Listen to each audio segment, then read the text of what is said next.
Hello, and welcome to Brada Tales. Tonight, we're bringing you a selection of eerie stories paired with the soothing sound of rain to help you relax and drift off to sleep.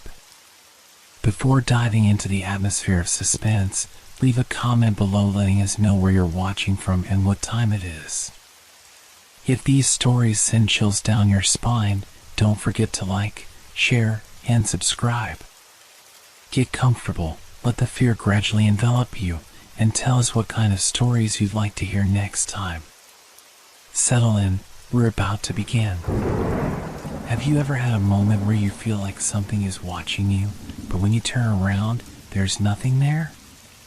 It's a feeling that settles deep inside your chest, like a weight, something lurking in the corners of your mind, waiting.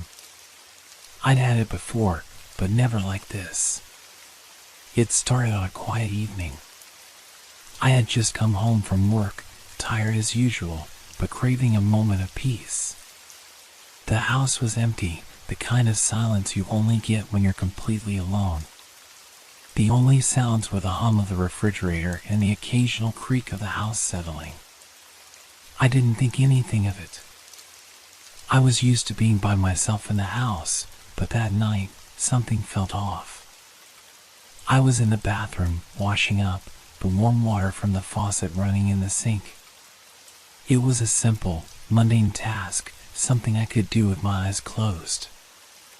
I wasn't thinking about anything in particular when I first heard it. At first, it was just a faint sound, something like a scratch or a tap on the wall.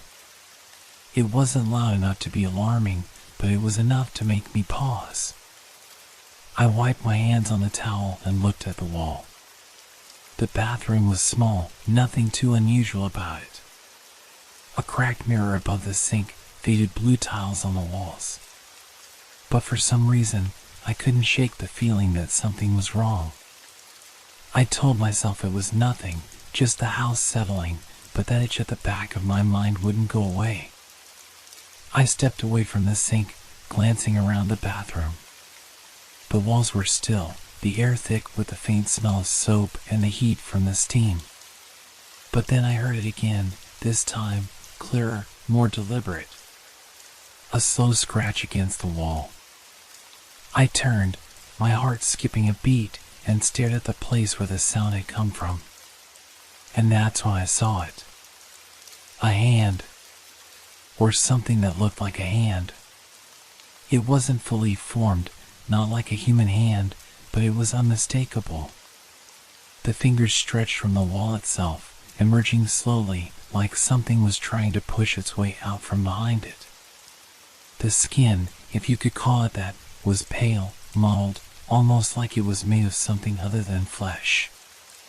It didn't seem to have any definition, just long, thin fingers that curled and flexed in a way that made my skin crawl. I froze. My breath caught in my throat. It was moving, slowly, deliberately, as though it was aware of me, watching me, waiting. I stood there for what felt like an eternity, my body locked in place, unable to move. The hand continued its slow progression toward me, each finger creeping further out, closer to me. I wanted to scream, to run, but my legs wouldn't move. The air around me felt thick, suffocating. The only sound was the faint scrape of the hand against the wall as it inched closer. I finally found my voice. "What the hell is that?"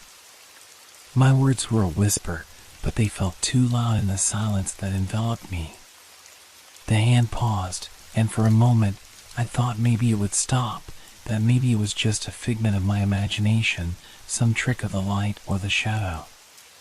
But then, the fingers moved again, closer. The sensation of something unnatural in the air, something wrong, made the hairs on the back of my neck stand on end. The bathroom, once a place of simple comfort, felt like a cage. I felt cornered, trapped by whatever this thing was. The sound of the hand scraping against the wall grew louder now, almost like claws on metal.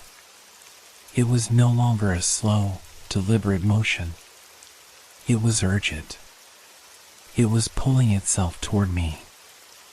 I took a step back, my heart pounding, but the hand didn't stop. It kept coming, and I felt something in the air shift. It wasn't just the hand that was there anymore. It was something else, a presence, pressing against the walls of the room, watching. I reached for the door, my hand shaking as I grasped the handle, but I didn't want to take my eyes off the hand, afraid that if I did, it would come for me. But when I turned the handle and swung the door open, the world outside was empty. Silent. Nothing had changed. The house was still as it had been before, but that strange presence remained, like a weight on my chest, lingering in the air. The hand was gone. The wall was just a wall again, its surface smooth and undisturbed. I stood in the doorway, the hairs on the back of my neck prickling, the same unease crawling through my skin. Had it been real? Had I imagined it? I didn't know. But I knew one thing for certain. Whatever it was waiting. It hadn't gone anywhere. And sooner or later, it would come back. I didn't sleep that night. The weight of the presence that lingered, even after the hand had disappeared, kept me wide awake. My mind raced, trying to make sense of what I'd seen, but no explanation seemed right. No logical reason could account for a hand emerging from a wall. I kept telling myself it was some kind of trick, some combination of stress, fatigue, and a house that had been there far too long. But deep down, I knew something wasn't right. Something had changed. The next day, I tried to go about my usual routine. I went to work, spoke with friends, did the mundane things that I always did. But every time I returned home, I couldn't shake the feeling that I was being watched. It wasn't just the bathroom anymore. It was the whole house. The walls seemed to have eyes.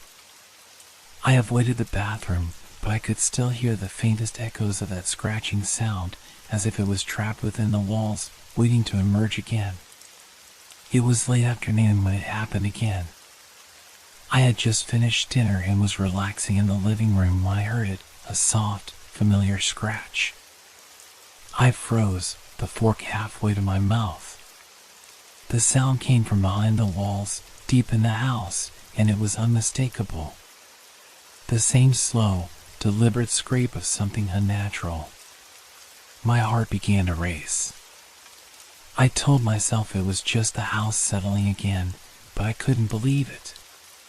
The thought of that hand, pushing itself out of the wall, sent a cold shiver down my spine. I slowly set the fork down, my hands trembling. I stood up and walked toward the source of the sound, trying to steady my breathing. As I walked, the scratching grew louder, more distinct, like something was clawing its way through the wall. I stopped in front of the bathroom door, unable to move for a moment. The door was closed, just as it had been the night before, but the sound was different this time. It was closer. I reached for the doorknob, my fingers brushing against the cold metal. I hesitated for just a moment, but then pushed the door open. Inside, nothing had changed. The bathroom was still the same, dimly lit by the single light overhead, the same cracked mirror, the same faded tiles. But something was off. The air felt thick, almost oppressive, like it was pressing against me. Then I saw it. The hand wasn't there yet, but I could feel it, its presence in the room, pressing against the air. The faintest twitch of movement caught my eye. I turned toward the wall where it had emerged the night before. There, right in the corner, was a shadow. It wasn't cast by anything in the room, not by the light or the angle of the door. It was darker than anything around it, almost as if the shadow itself was alive. I stepped closer, my breath shallow, my heart pounding. The closer I got, the more the shadow seemed to shift, like something was struggling to break free from behind it. Then, I heard it again. The scraping. It was louder now, more frantic, as if whatever was behind the wall was desperate to get out. My hand shook as I reached out toward the wall, almost as though I was drawn to it against my will. My fingertips brushed against the cold, rough surface, and the noise stopped. For a brief moment, there was silence. My heart was in my throat. I took a step back, uncertain of what to do next. I should have left. I should have run. But something compelled me to stay. I pressed harder against the wall, my fingers feeling the cracks in the old tiles, the rough texture. I don't know what I expected, maybe to find some kind of hole or opening, some way to explain the feeling that had settled in the pit of my stomach. But then, just as I was about to turn and leave, I felt it. A finger. A cold, bony finger pressed against my hand from the other side. It wasn't just a sensation, it was real. I could feel the coldness, the unnatural chill of it, as if the finger was made of something far colder than flesh. It curled around my hand, holding it with a grip that was both impossibly strong and impossibly delicate. I jerked my hand away, stumbling back. My eyes darted around the room, but the hand was gone. The wall was just a wall again. The scratching had stopped. The presence was gone, but the feeling remained.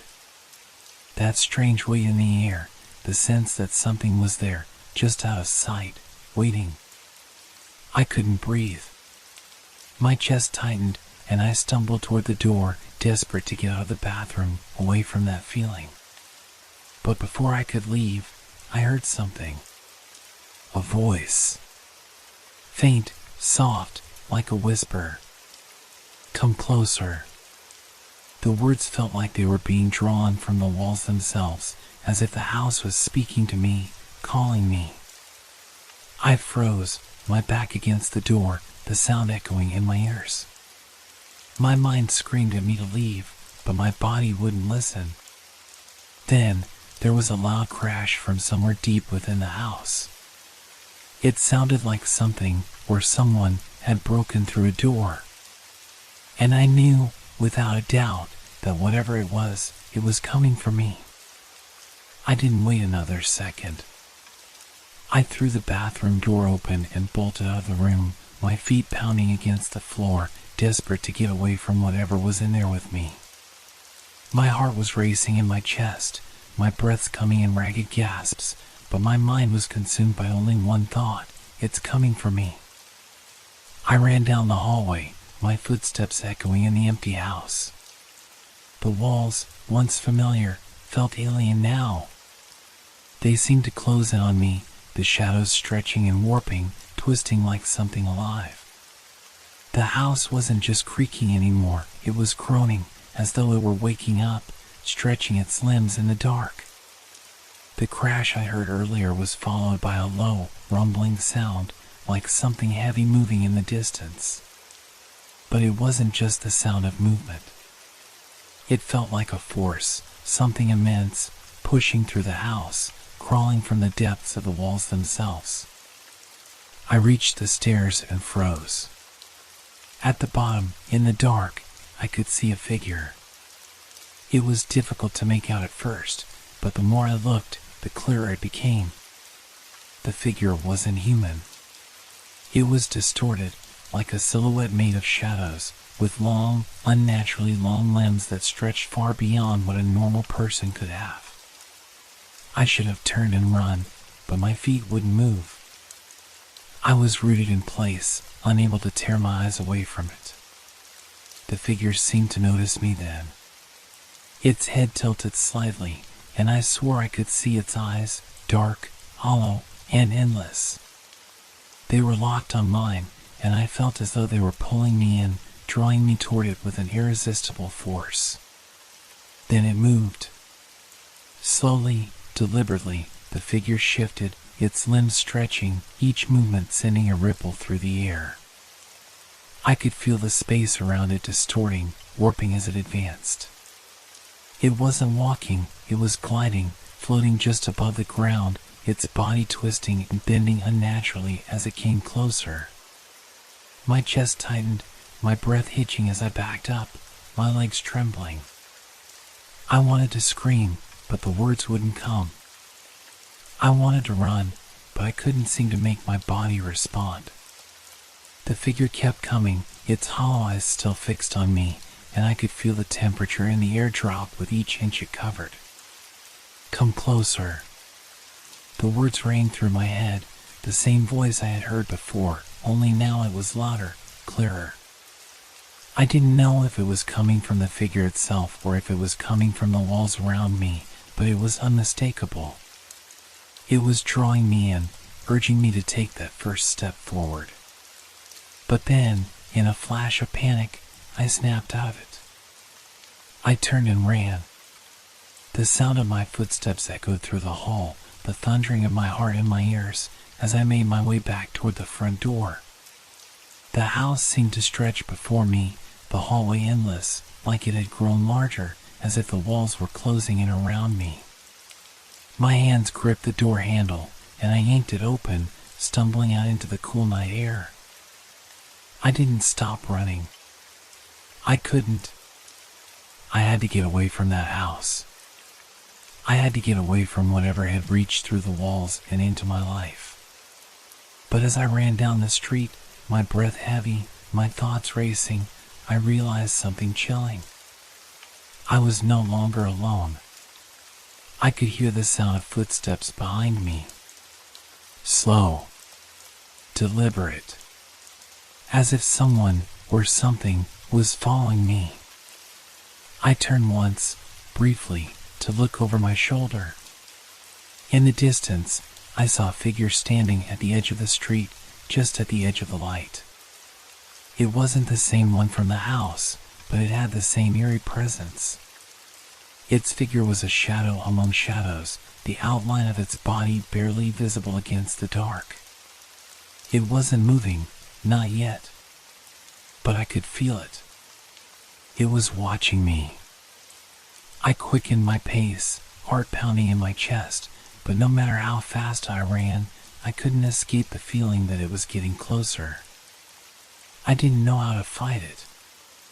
I didn't know what it wanted or why it was after me, but one thing was certain. The walls of my home had been a barrier no longer.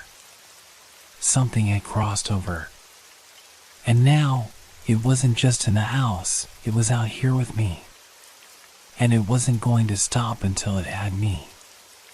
I had no plan. No escape. The only thing I could do was keep running, but deep down, I knew it was only a matter of time before I'd run out of places to hide. The figure was still there, just at the edge of my vision, waiting. And the sound of its footsteps followed me, growing louder with each step I took. I couldn't outrun it. Not for long. I ran until my legs burned, until my chest felt like it was about to explode. But no matter how fast I went, the footsteps behind me never slowed. It was as if the thing, whatever it was right there, just beyond my reach, stalking me with a quiet persistence. I didn't dare to look back again. I couldn't.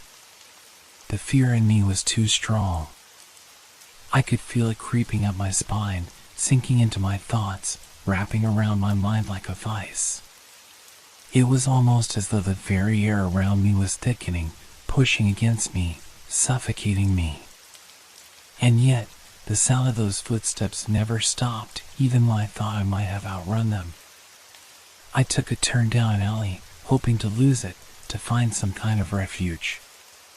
But the alley was dark, the streetlights dim and far apart. The shadows felt unnatural, deeper than they should have been. The sounds of the city faded as I entered the narrow passage, and the hairs on the back of my neck stood up. Suddenly, I froze. There, at the end of the alley, was a figure, just like the one I had seen before. It stood motionless, its outline obscured by the darkness, just far enough to make it impossible to see clearly. But I could feel its presence. It was there. watching, waiting. I tried to steady my breath, my heart thumping in my chest, but every instinct screamed at me to turn around, to get out of there. But as if it knew what I was thinking, the figure took a step forward. Slowly, with a deliberate slowness that seemed to stretch time itself. I stumbled backward, tripping over a pile of discarded boxes, but the figure didn't move any faster. It was still gliding toward me, its movements unnaturally smooth, as though it were floating just above the ground. I needed to do something, anything to escape. But my mind was blank. Nothing made sense. Nothing felt real anymore. Then, as I backed up even farther into the shadows, I heard it. A voice. Soft. Whispering. Barely audible over the pounding of my heart. Come back. It was the same voice I had heard before, the voice that had spoken to me from within the walls. But this time, it wasn't just in my head. It was here. Out in the world. And it wasn't coming from the figure at the end of the alley. It was coming from the walls of the alley itself. I pressed myself against the cold stone, my breath ragged, and I could feel the walls trembling ever so slightly, as if someone was on the other side, trying to break through. The air grew colder, thicker, and the whispers grew louder. Come back. We need you. You can't leave. The figure at the end of the alley took another step forward, and now I could see its face, or rather, the absence of it. Where there should have been eyes, there was only darkness.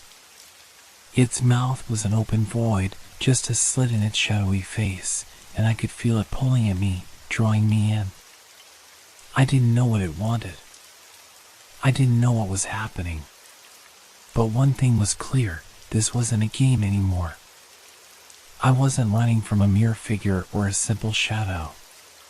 This was something else entirely, something that had crossed into my world, something that had taken root in the very walls of the house, and now it was reaching for me. The whispering became louder, more insistent. Come back. And then I heard a new sound. It was faint at first, but unmistakable, a low scraping noise coming from inside the wall behind me. It was as if something was dragging itself along the inside of the bricks, clawing its way through. My skin crawled as I realized that it wasn't just the figure I needed to be afraid of. The walls were alive. The house was alive. And it was hungry. With a final burst of adrenaline, I turned and sprinted down the alley, ignoring the pain in my legs, the tightness in my chest. I couldn't stop. I couldn't let them get me. But as I reached the end of the alley and burst into the street, I stopped short. The street was empty. No cars. No people. Just the dim streetlights casting long shadows across the pavement. I turned around, scanning the dark corners of the alley, but the figure wasn't there anymore. And neither were the footsteps. For a moment, everything was still. Silent. As if nothing had happened at all. But I knew better. I knew it wasn't over. The feeling of being watched never left me. It clung to me like a second skin. I could hear the whispers, faint but persistent, in the back of my mind, urging me to go back. I could feel the coldness in the air, a chill that seemed to follow me, no matter where I went. I looked over my shoulder, just for a moment. The alley was still empty, but I felt someone, behind me. I didn't see it. I didn't need to. It was there. Watching. Waiting. And I knew, deep down, it was only a matter of time before it would find me again. It was a feeling that gnawed at me, a feeling that crawled up my spine and settled in the pit of my stomach. I couldn't escape it. No matter how fast I walked, no matter how far I ran, the whispers, the coldness, and the sense of being watched stayed with me. I was never truly alone anymore. The walls, the air, the very space around me, they all seemed to be alive. Watching. Waiting. I tried to tell myself that it was just my mind playing tricks on me. That I was overreacting. That the events from that night, the hand, the voice, none of it was real. But deep down, I knew better. I could still feel the vibrations in the walls, hear the low murmur of the whispers that seemed to come from nowhere. I returned to my apartment, hoping that maybe, just maybe, being back in familiar surroundings would ground me, would make me feel safe again. But the second I stepped inside, I knew. The feeling of something being off, of something lurking just beyond my vision, was even stronger than before. I tried to sleep, but the darkness of the room felt suffocating. The walls felt like they were closing in on me, pressing in from all sides. I lay there, staring at the ceiling, my thoughts a jumble of fear and confusion. But then I heard it. A soft scraping sound, almost like nails against the wall. I shot up in bed, my heart racing. It was coming from the wall. The same wall where the hand had reached out to me, where I had felt that cold, terrible presence. The sound grew louder, more distinct, as if something was trying to break through. Trying to get out. I couldn't move. I was paralyzed by fear. My mind screamed at me to leave, to get out of the apartment, but my body refused to obey. All I could do was listen to the sound as it grew closer, the scraping becoming more frantic. Then, a thud. A loud, violent thud, as if something had struck the wall from the inside. I couldn't take it anymore. My legs moved of their own accord, carrying me out of bed and across the room. I stumbled to the wall, my hand shaking as I reached for it, pressing my palm against the cool surface. For a moment, everything was still. Silent. But then, a sensation, a coldness, like ice, spread from the wall into my hand. My heart thudded painfully in my chest as I realized the wall wasn't just a wall anymore. It was something else. Something alive. The scraping started again, louder this time, more violent, as if whatever was inside was desperate to get out. My breath quickened, my skin prickled with cold sweat. I had to move. I had to get away. But before I could pull my hand away, something changed. The wall shifted. It felt like it was breathing, expanding and contracting, like the very structure of the building was alive. And then I saw it. The hand. The same hand that had reached for me in the bathroom. It slowly, agonizingly, pushed through the wall, its fingers curling and flexing as it emerged. The fingers were pale, thin, almost translucent, like they were made of smoke. But there was something wrong about it, something inhuman, something otherworldly. I stumbled backward, my breath coming in ragged gasps. My mind screamed at me to run, but my body was frozen. The hand moved with a terrifying slowness, stretching out toward me, its fingers reaching for me as though it had all the time in the world. I could feel its coldness, its emptiness, even from where I stood. I could feel its pull, like an invisible force drawing me in. The whispers, that maddening voice, were now louder than ever. They filled my ears, my mind, my very soul. Come back. I shook my head, backing away slowly, but the hand kept coming. It was like it had no intention of stopping. It wanted me. It needed me. And then I understood. The hand wasn't just reaching for me. It was calling me. It was pulling me into the wall, into whatever lay beyond it. The thing behind the wall, the thing that had been lurking there all this time, had been waiting for me. And now it was ready to take me. In a desperate panic, I turned and fled. I didn't know where I was going. I didn't care. I just had to get away.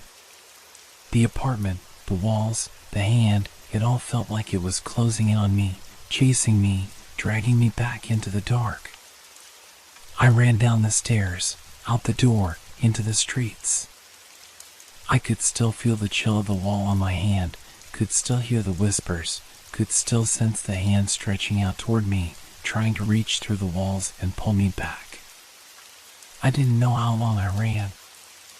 I didn't know how far I went. All I knew was that I couldn't stop. I couldn't rest. I was being hunted, and the thing after me wasn't going to stop until it had me. I eventually found myself in the park, standing beneath a tree, my body trembling, my breath coming in ragged gasps. I tried to convince myself that I was safe now. But deep down, I knew I wasn't. The thing was still out there. It was still coming for me. And it was only a matter of time before it would find me again. The hand, the wall, the whispers, they were always with me now. I could never escape them.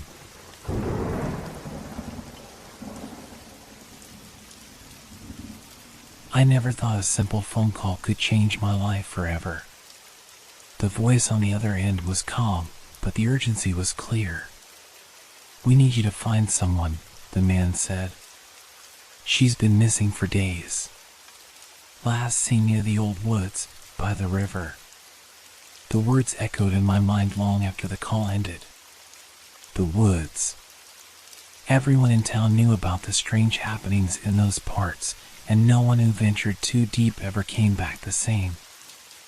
I had heard the stories, whispers of strange lights, unexplained sounds, and an oppressive silence that weighed on anyone who dared enter.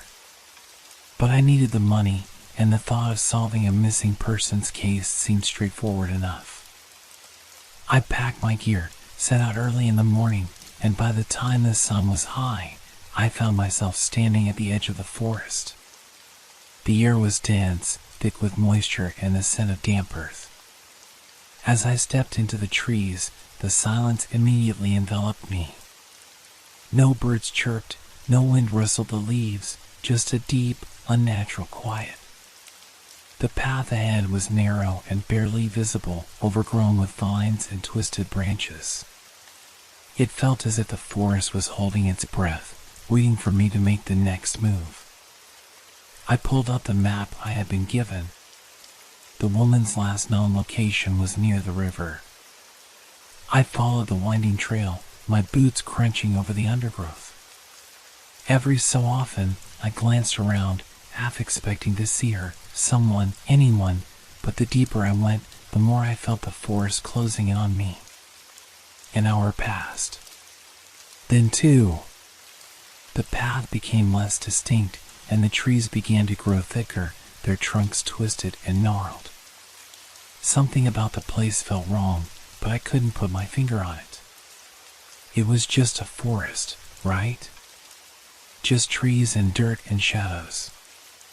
Yet, the feeling of being watched grew stronger with every step I took. Then I heard it.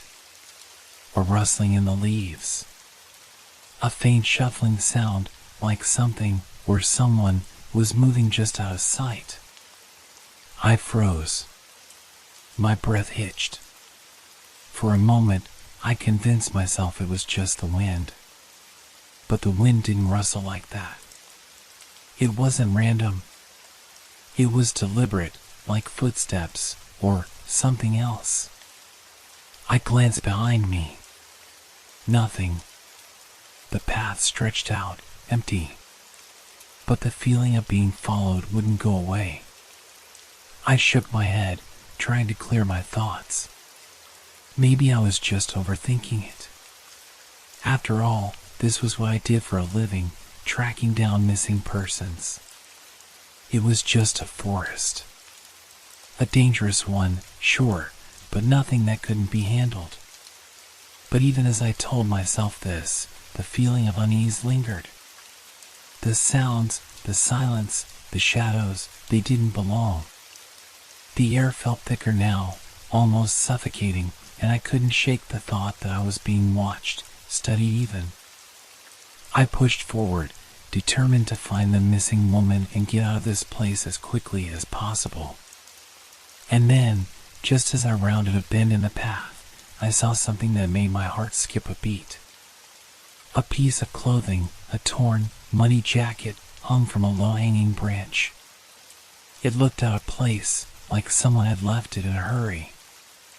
I stepped closer, my pulse quickening, but just as I reached out to touch it, a low, guttural sound echoed from somewhere deeper in the woods. It wasn't the wind. It wasn't an animal. It was something else. Something wrong. I turned, my eyes scanning the trees around me. There was no sign of movement, but the sound lingered, echoing in my mind. What the hell was that? I took a step back, my hand on my flashlight, ready to turn and head in the opposite direction, but then I heard something else, a whisper. Faint, distant, but unmistakable. My name. I froze. The voice was soft, almost too soft to hear. Yet, it was clear. And it was calling me. I stood there for what felt like an eternity, listening to the silence that followed. Then, slowly, I turned and continued down the path. Whatever it was, I wasn't about to let it scare me off. I had a job to do. But deep down, I knew that I hadn't heard the last of whatever was lurking in the woods. And that terrified me more than anything. I tried to push the voice from my mind. Maybe it was just the wind, or perhaps my mind was playing tricks on me after hours of walking through the oppressive forest. But the closer I got to the river, the stronger the sensation became, the feeling of being watched, of not being alone. I quickened my pace, my boots crunching sharply against the forest floor, trying to drown out the rising anxiety. The path had all but disappeared now, replaced by thick undergrowth and dense trees. I had to rely on the map, but it wasn't helping much. The lines on the paper blurred as I tried to focus on them, my eyes jumping from one spot to another, as if there were shadows in the corners that weren't supposed to be there. The whispering voice was still in the back of my mind, haunting me. Every so often, I thought I heard it again, faintly calling my name. Was it real? Or was I just losing my grip on reality? As I reached the edge of the river, the atmosphere changed. The air felt colder here, as if something in the forest itself had shifted. The water was sluggish, almost as if it was trying to resist flowing, its surface dark and murky. The trees on the opposite bank leaned over the water, casting long, crooked shadows that made the scene feel even more foreboding. There was something about the place that unsettled me. The sound of the river was muffled, as if it was being swallowed by the surrounding forest. A strange stillness hung in the air, and I couldn't shake the sensation that something was lurking just beyond the trees, waiting for me to make a move. I knelt down by the water's edge, scanning the ground for any signs, anything that could point me in the right direction. It didn't take long before I found something, a broken branch, fresh leaves crushed beneath it. It seemed recent. But there was something else too, another clue, more out of place than anything I had seen before. A small, smooth stone, pale and polished, lay in the dirt beside the branch. I picked it up, turning it over in my hand. It felt oddly warm to the touch, though the air around me was still cold. It wasn't just any stone, it was unnaturally smooth, as though it had been worked on by someone or something. I pocketed it, thinking it might help piece together the puzzle. As I stood up, ready to move forward, I heard it again. The rustling in the trees, closer now. The sound of something moving, almost as if it were circling me. My heart began to race. I turned sharply, scanning the dark forest, but there was nothing. No figure, no shadow, nothing but the trees swaying slightly in the breeze. Yet, I couldn't shake the feeling that something was there, watching me. Then, a low crack echoed through the trees, too loud to be natural, too deliberate. A branch snapping underfoot. I wasn't alone.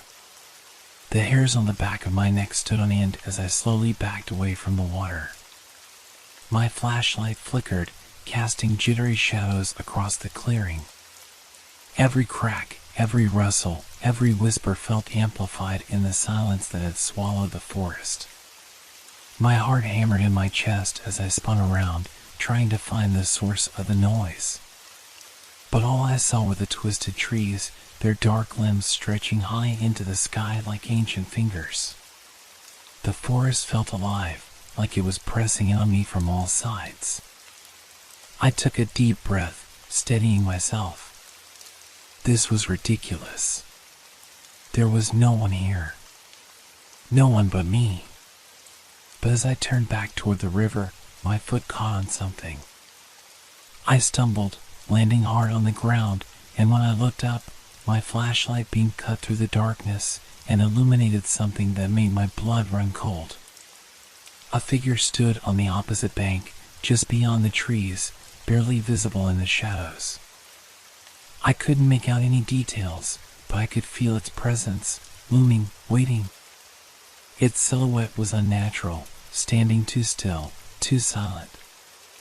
And then it moved. Not toward me, but into the forest, disappearing into the trees with unsettling speed. I could feel my pulse pounding in my ears, my body frozen with a mix of fear and confusion. What had I just seen? Was it a person? A hallucination?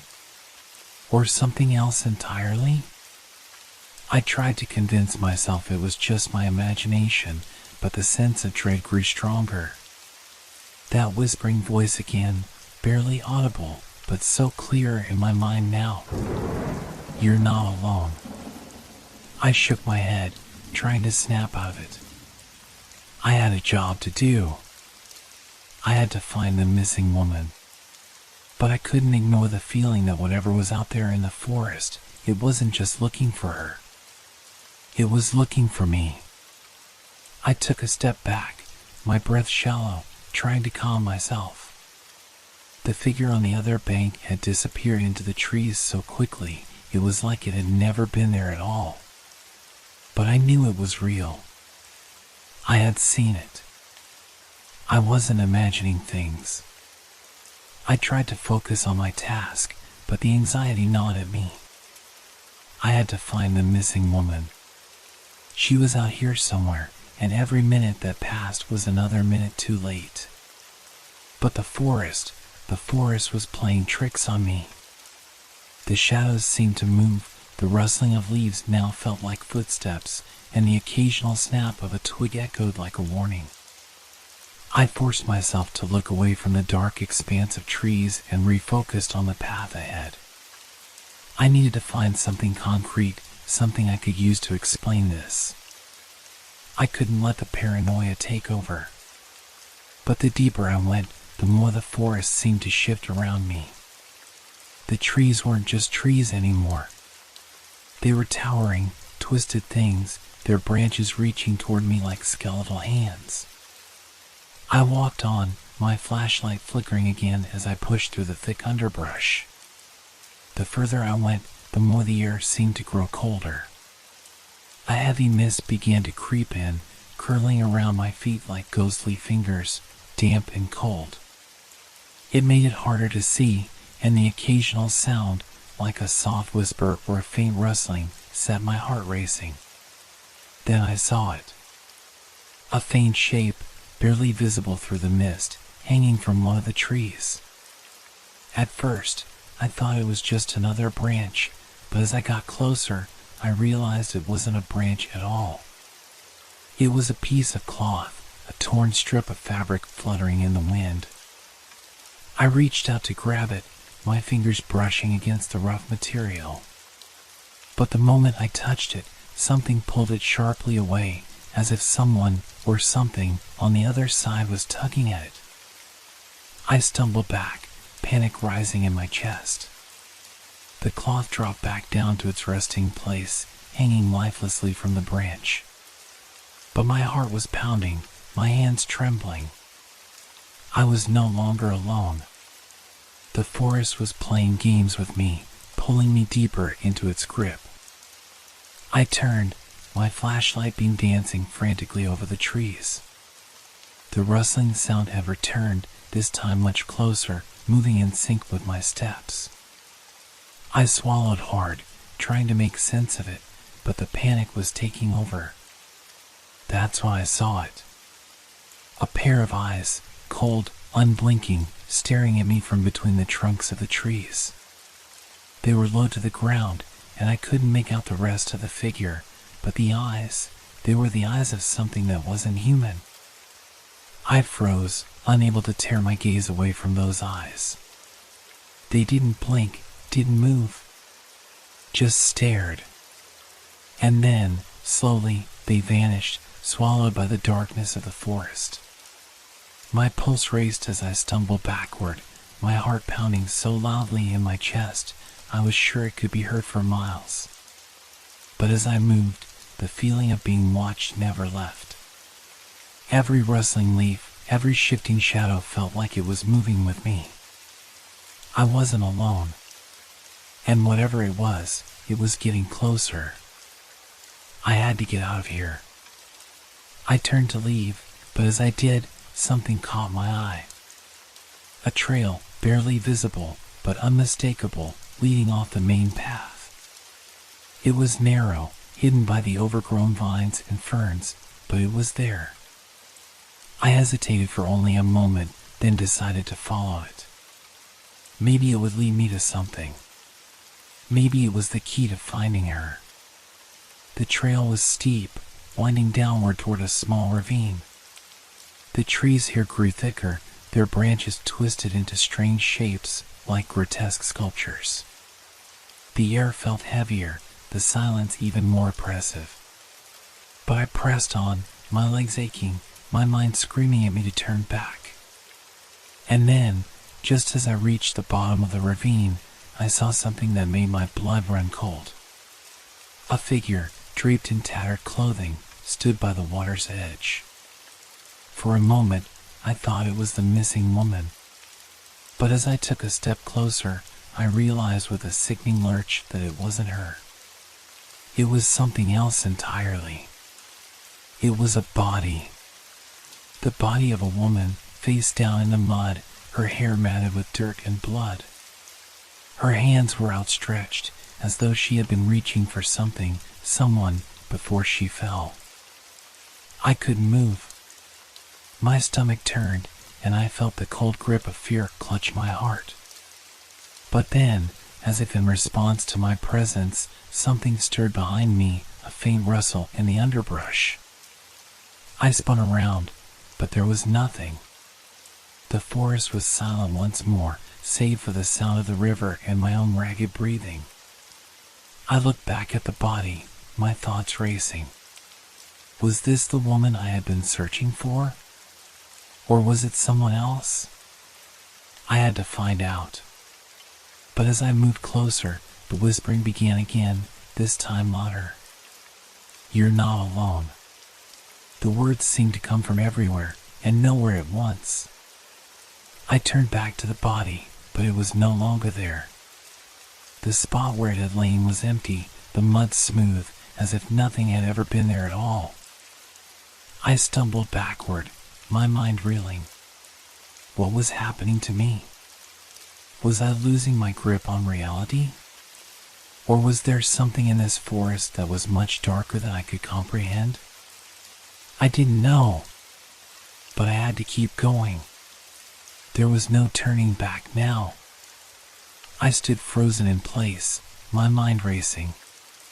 The The whispers, the eyes in the darkness, it was all too much. I wiped my hands across my face, trying to ground myself, to shake off the creeping sensation that everything around me was shifting, warping into something unrecognizable. But nothing helped. The forest was closing in on me. The trees seemed to stretch farther than they should, the shadows deeper, more suffocating. My flashlight flickered again, casting jittery beams of light across the clearing, but even the light felt wrong, too sharp, too invasive. I took a shaky breath and tried to focus. No matter what was happening, no matter how strange and terrifying, it wasn't real. I had to remember that. I was here to find the missing woman, to finish my job. I stepped back toward the edge of the ravine, forcing my eyes away from the spot where the body had been. But as I moved, the sense of being followed became more intense, like something was lingering just out of sight, waiting for me to make the next move. The rustling in the trees began again, louder this time, and I couldn't tell if it was coming from behind me or ahead. It felt like the forest itself was shifting, moving around me. I turned quickly, but there was nothing, just the same tangled branches and dark, twisted trunks. I took another step and stumbled, my foot catching on something buried in the dirt. My heart skipped a beat as I knelt to see what it was. A small, pale handkerchief, stained with what looked like dirt, blood, or maybe both. I stared at it for a moment, the blood draining from my face. It was hers. I was sure of it. The missing woman's handkerchief. I swallowed hard, my throat dry, and picked it up. There was no time to waste. Whatever had happened here, whatever I had seen, didn't matter anymore. I had a lead, something real, and I needed to follow it. I took a few more steps forward, my nerves frayed in the air thick with the scent of wet earth and decay. I walked carefully, the trail narrowing and twisting, as if leading me deeper into the heart of the forest. The path ahead was barely visible through the dense fog that had rolled in. The fog felt alive, curling around my legs like it had a mind of its own, slowing me down, forcing me to move slower, quieter. And then, suddenly, I heard it. A soft, almost imperceptible sound, like a soft giggle, muffled by the fog. I froze.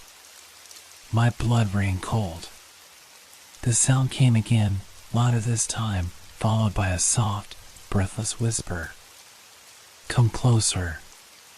The voices seemed to come from all around me, pulling me in, luring me deeper into the trees. I looked around frantically, my heart pounding in my chest. I could hear the soft rustling, the distant laugh, the whisper that was now unmistakable. It was calling me. My hand shook as I reached for my flashlight, but before I could turn it on, the beam cut out completely. Darkness swallowed me whole, and the cold that had already settled in my bones intensified. The only thing I could hear was my own ragged breathing and the far-off giggle that echoed through the trees. I couldn't stay here. I had to move. I had to find her. But where? Where was the source of the voice? Where was the missing woman? I took one shaky step, then another, forcing myself to walk even though every fiber of my being screamed at me to turn around and run. But I couldn't. I was too close now. Too close to the truth. The whispering came again. This time, it was clearer. It's too late. You've already found her. I stopped dead in my tracks, my blood running cold. What did it mean? What was it trying to tell me? And then, before I could process the thought, something moved in the fog, just ahead of me. A figure. I could barely make it out, but there was no mistaking the shape, a woman, hunched over, her back turned to me. She was wearing a torn coat, the same kind that I had seen in the earlier part of the forest. It had to be her. It had to be the missing woman. I called out to her, my voice shaking, but she didn't turn. Instead, she slowly began to walk away from me, disappearing deeper into the fog, her footsteps soft but deliberate. "Wait!" I shouted, but the words barely left my mouth before she vanished completely, swallowed by the mist. I stood there, breathless, feeling the weight of the silence settle over me like a thick blanket. Had I really seen her? Or was it just another trick of the mind, a manifestation of my growing fear? I couldn't be sure. But I couldn't stay here any longer either. I had to follow her. I had to know if she was real.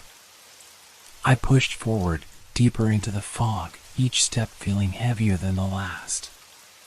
The path was nearly gone now, and the world around me was nothing but darkness and mist. The trees seemed to close in, their trunks bending at angles, as if the forest itself was warping. And then I saw it. A small clearing, barely visible through the fog, with a single, crumbling stone structure at its center. The woman was there. But as I got closer, I realized with a jolt that this wasn't the missing woman. It was the body I had seen earlier, lying on the ground in the same position. The same clothes, the same bloodstains. But there was one difference. Her eyes were open, staring straight at me. And the whisper came again, this time louder, clearer. "You should have never come here." I staggered backward, my breath coming in shallow gasps. The body that had once been lying face down in the mud was now stretched out in the clearing, its eyes wide and unblinking, fixed on me. The whisper echoed through my mind again, chilling me to the core, "You should have never come here." The words were not just a warning, they were an accusation.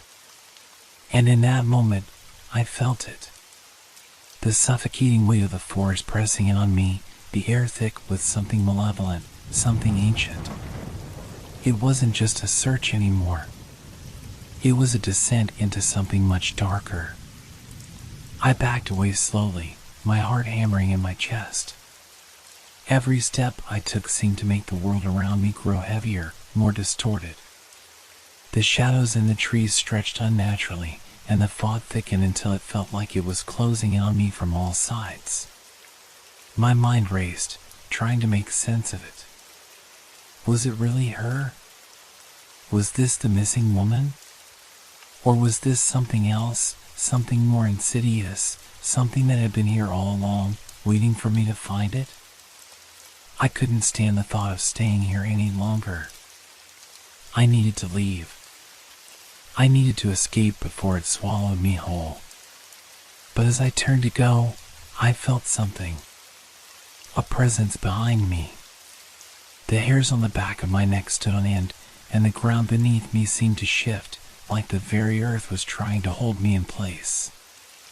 My feet moved, but they felt slow, sluggish, as though the weight of the forest itself was dragging me down. Then, out of the corner of my eye, I saw it. A figure, standing just beyond the clearing, half hidden in the trees.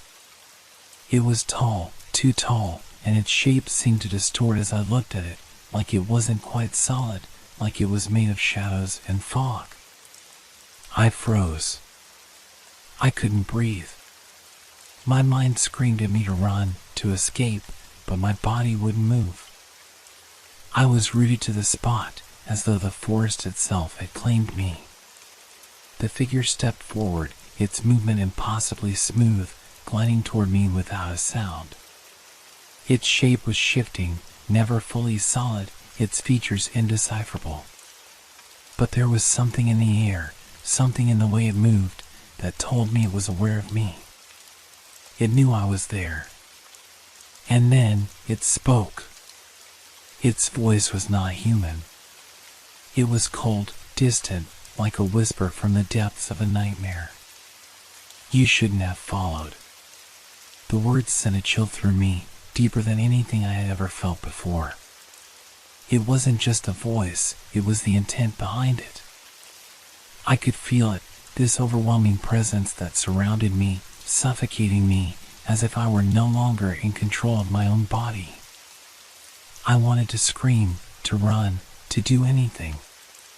But I couldn't. My limbs refused to obey, frozen by the sheer weight of whatever this thing was. The figure reached out, its hand long and thin, with fingers that seemed to stretch and bend unnaturally. It didn't touch me, not physically, but it didn't have to. The moment its fingers were near me, the air itself seemed to twist, as if the very atmosphere was warping, bending to its will. I gasped for air, but it felt as though my lungs were filled with something thick and choking. The world around me was closing in, the trees bending and warping, the ground shifting beneath my feet. The very fabric of reality seemed to unravel, and I was falling into a void. But just as suddenly as it had begun, everything stopped. I blinked, disoriented, and found myself back on the forest path. The fog was gone, the trees were still and unmoving. I was standing in the same spot, the same place I had been before. I looked around, my breath ragged, my mind scrambling to understand what had just happened. Had it been a hallucination? A dream? Or had I truly come face to face with something beyond explanation? And then, in the distance, I saw it again. The figure. It was back, standing at the edge of the clearing, watching me with those unseen eyes. But this time, I didn't hear the voice. I didn't feel the weight of its presence. Instead, I felt something else. The faintest trace of familiarity. A sense of déjà vu, as though this moment, this encounter, had happened before. And suddenly, it all clicked. This wasn't the first time I had been here. The forest, the figure, the whispers, it was all part of a cycle. I had walked this path before, chasing shadows, chasing something that wasn't meant to be found. And each time, I had failed. Each time, the forest had taken me deeper, pulled me further into its grip. I turned away, my heart pounding, my mind racing. But the path ahead was no longer clear. It had changed. The trees, the ground, the very air, everything was different. I didn't know where to go, or if I could even find my way back. But I knew one thing for sure, I wasn't going to escape. The forest had already claimed me. And the worst part? I wasn't the first. And I wouldn't be the last. The whispers started again, faint but insistent, echoing from all directions. You've joined this cycle now. Forever. And I realized, with a sickening jolt, that I wasn't alone in the woods. There were others. Others like me. Lost, trapped, doomed to wander this place forever.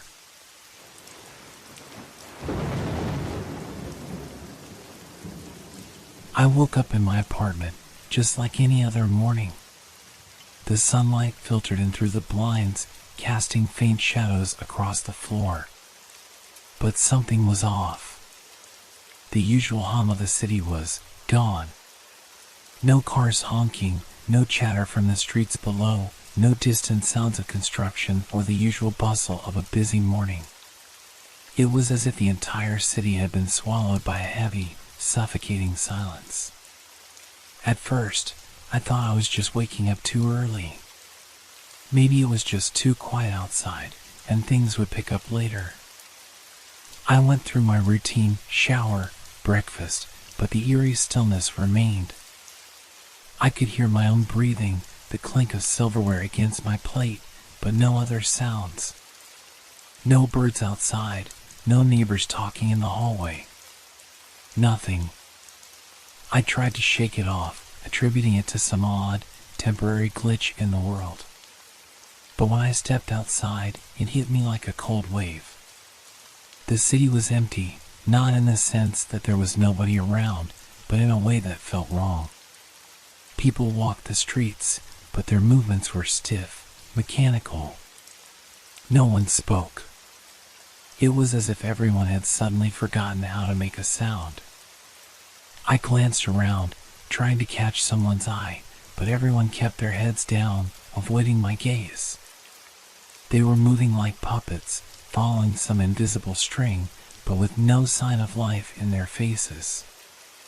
It felt unnatural.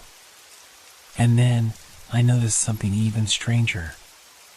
The sounds of my footsteps on the pavement, completely muffled, as though the world itself had absorbed every sound. A chill ran down my spine.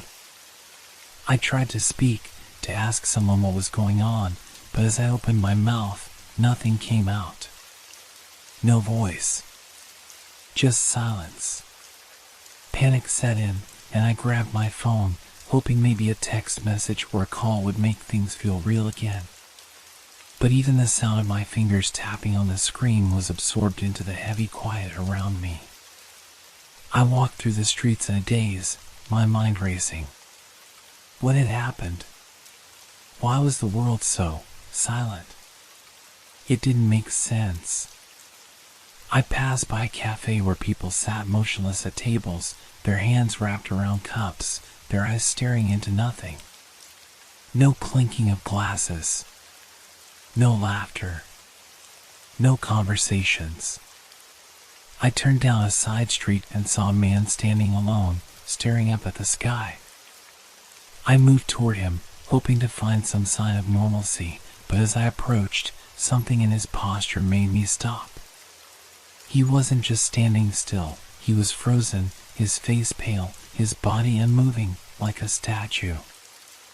I tried to get his attention, waving my hand in front of his face. Nothing. Not a flicker of recognition. My heart pounded in my chest. I stepped back, feeling the hairs on the back of my neck rise. There was something wrong with this whole situation, something I couldn't quite put my finger on. I turned and walked away quickly, my mind racing for an explanation. I checked the time on my watch, just after 9 in the morning. It should have been a typical day, but it felt like something fundamental had shifted. I passed a woman sitting on a bench, her head down, but she didn't even flinch while I walked past. I stopped for a moment, trying to gather my thoughts. I tried to speak again. Nothing. I attempted a louder shout. Still silence. I felt a sense of helplessness wash over me. This couldn't be real. It was like the laws of nature had suddenly stopped working. I was trying to scream, to shout, to make some noise, but nothing. I decided to head back home, but even the familiar path seemed foreign now. It was as if I had entered a world that didn't operate by the same rules anymore. The more I thought about it, the more my mind spiraled. What if I was the only one who could still think?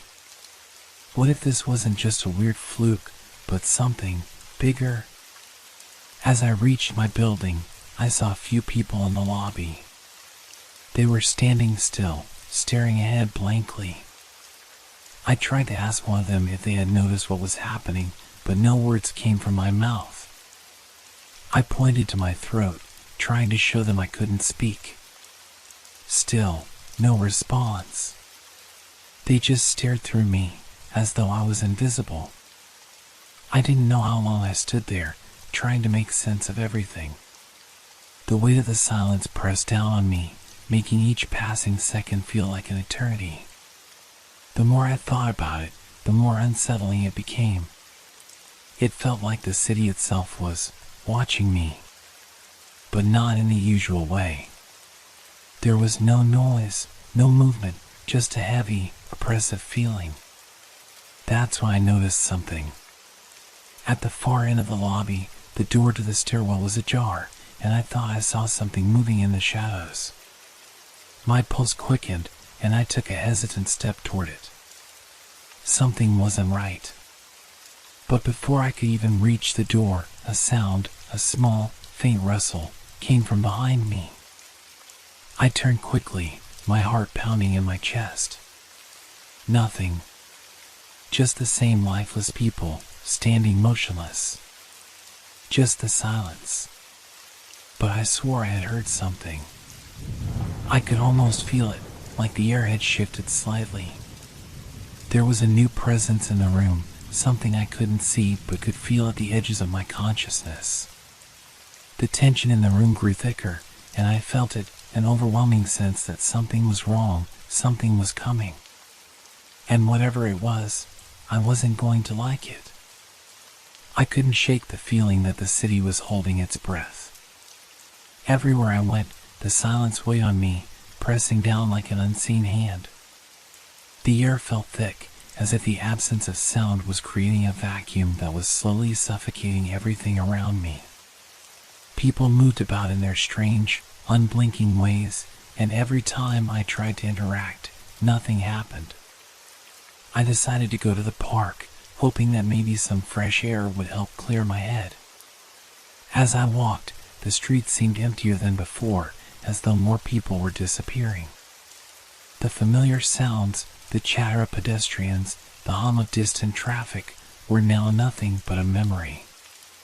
It was like walking through a ghost town, but the ghosts weren't talking either. I sat on a bench in the park, watching the motionless figures around me. I noticed a man standing still, gazing at the fountain. His expression was blank, but there was something about him that made my skin crawl. His hands were clenched tightly at his sides, his nails digging into his palms so deeply they drew blood, but there was no reaction. No flinch. Just that cold, lifeless stare. I took a deep breath, trying to calm myself, but then I heard it. A faint sound, barely audible at first, a soft scraping noise, like something shifting in the distance. I looked around, my heart beginning to race. The sound was distant, but it felt wrong, like the air itself was vibrating with tension. I couldn't place it, but it was there. It was real. I stood up, straining to hear. The scraping sound continued, growing slightly louder, and I found myself walking toward the source. Every step felt unnatural, as if the ground beneath me was holding me back. But I pressed on, my curiosity getting the better of me.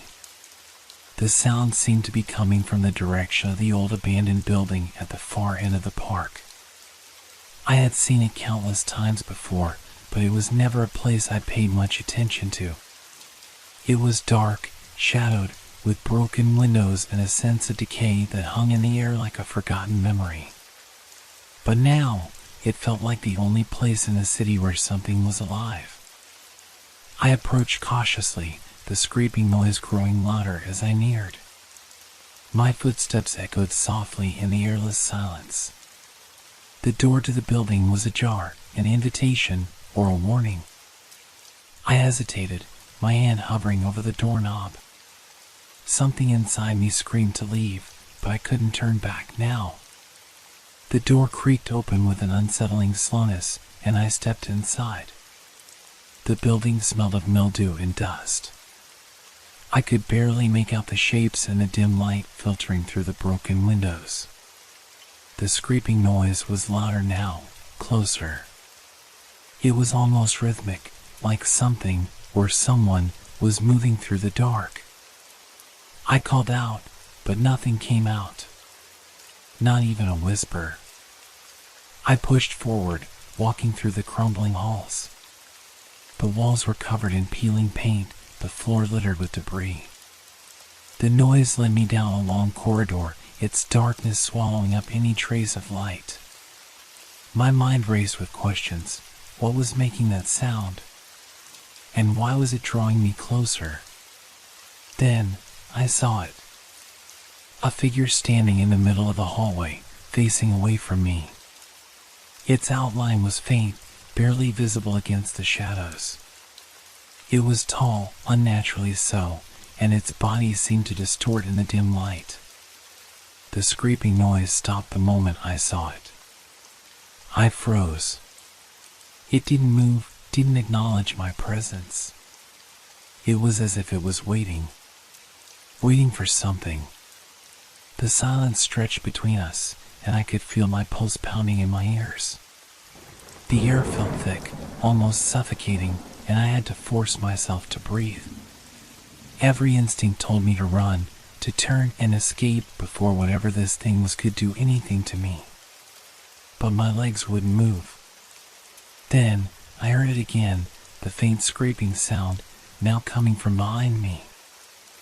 I whipped around, but there was nothing there. Just the hallway stretching out into darkness. I turned back to the figure, my breath shallow, my heart racing. And that's when it moved. It was so fast, too fast for my eyes to follow. One moment it was standing still, and the next it was right in front of me, its face inches from mine. But I couldn't see its face, not really. It was a blur, a shifting mass of shadows, but I could feel its eyes. I could feel its gaze on me, burning into my skin. I tried to scream, but the sound was swallowed by the silence before it even left my throat. I stepped back, but the figure followed, moving with unnatural speed. Its presence was suffocating, overwhelming, and I could feel my mind starting to unravel. This wasn't just a person. This wasn't just some strange figure in an old building. It was something else, something that didn't belong to this world. And I was trapped. It moved closer still, its form twisting in the air like smoke, and I realized, too late, that the silence wasn't just a symptom of the city's strange affliction.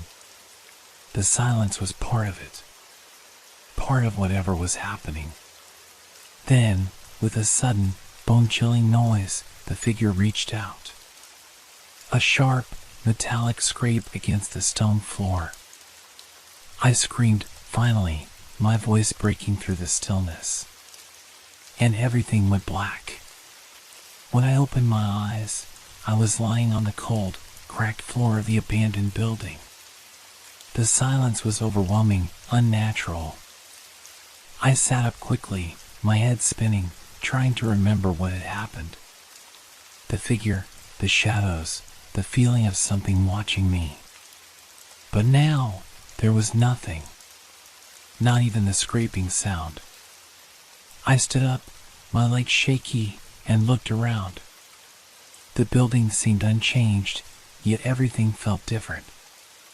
The air, thick with dust and decay, now felt heavy with something else, something darker. I couldn't place it, but it was like the silence had become part of me, part of my thoughts, gnawing at the edges of my mind.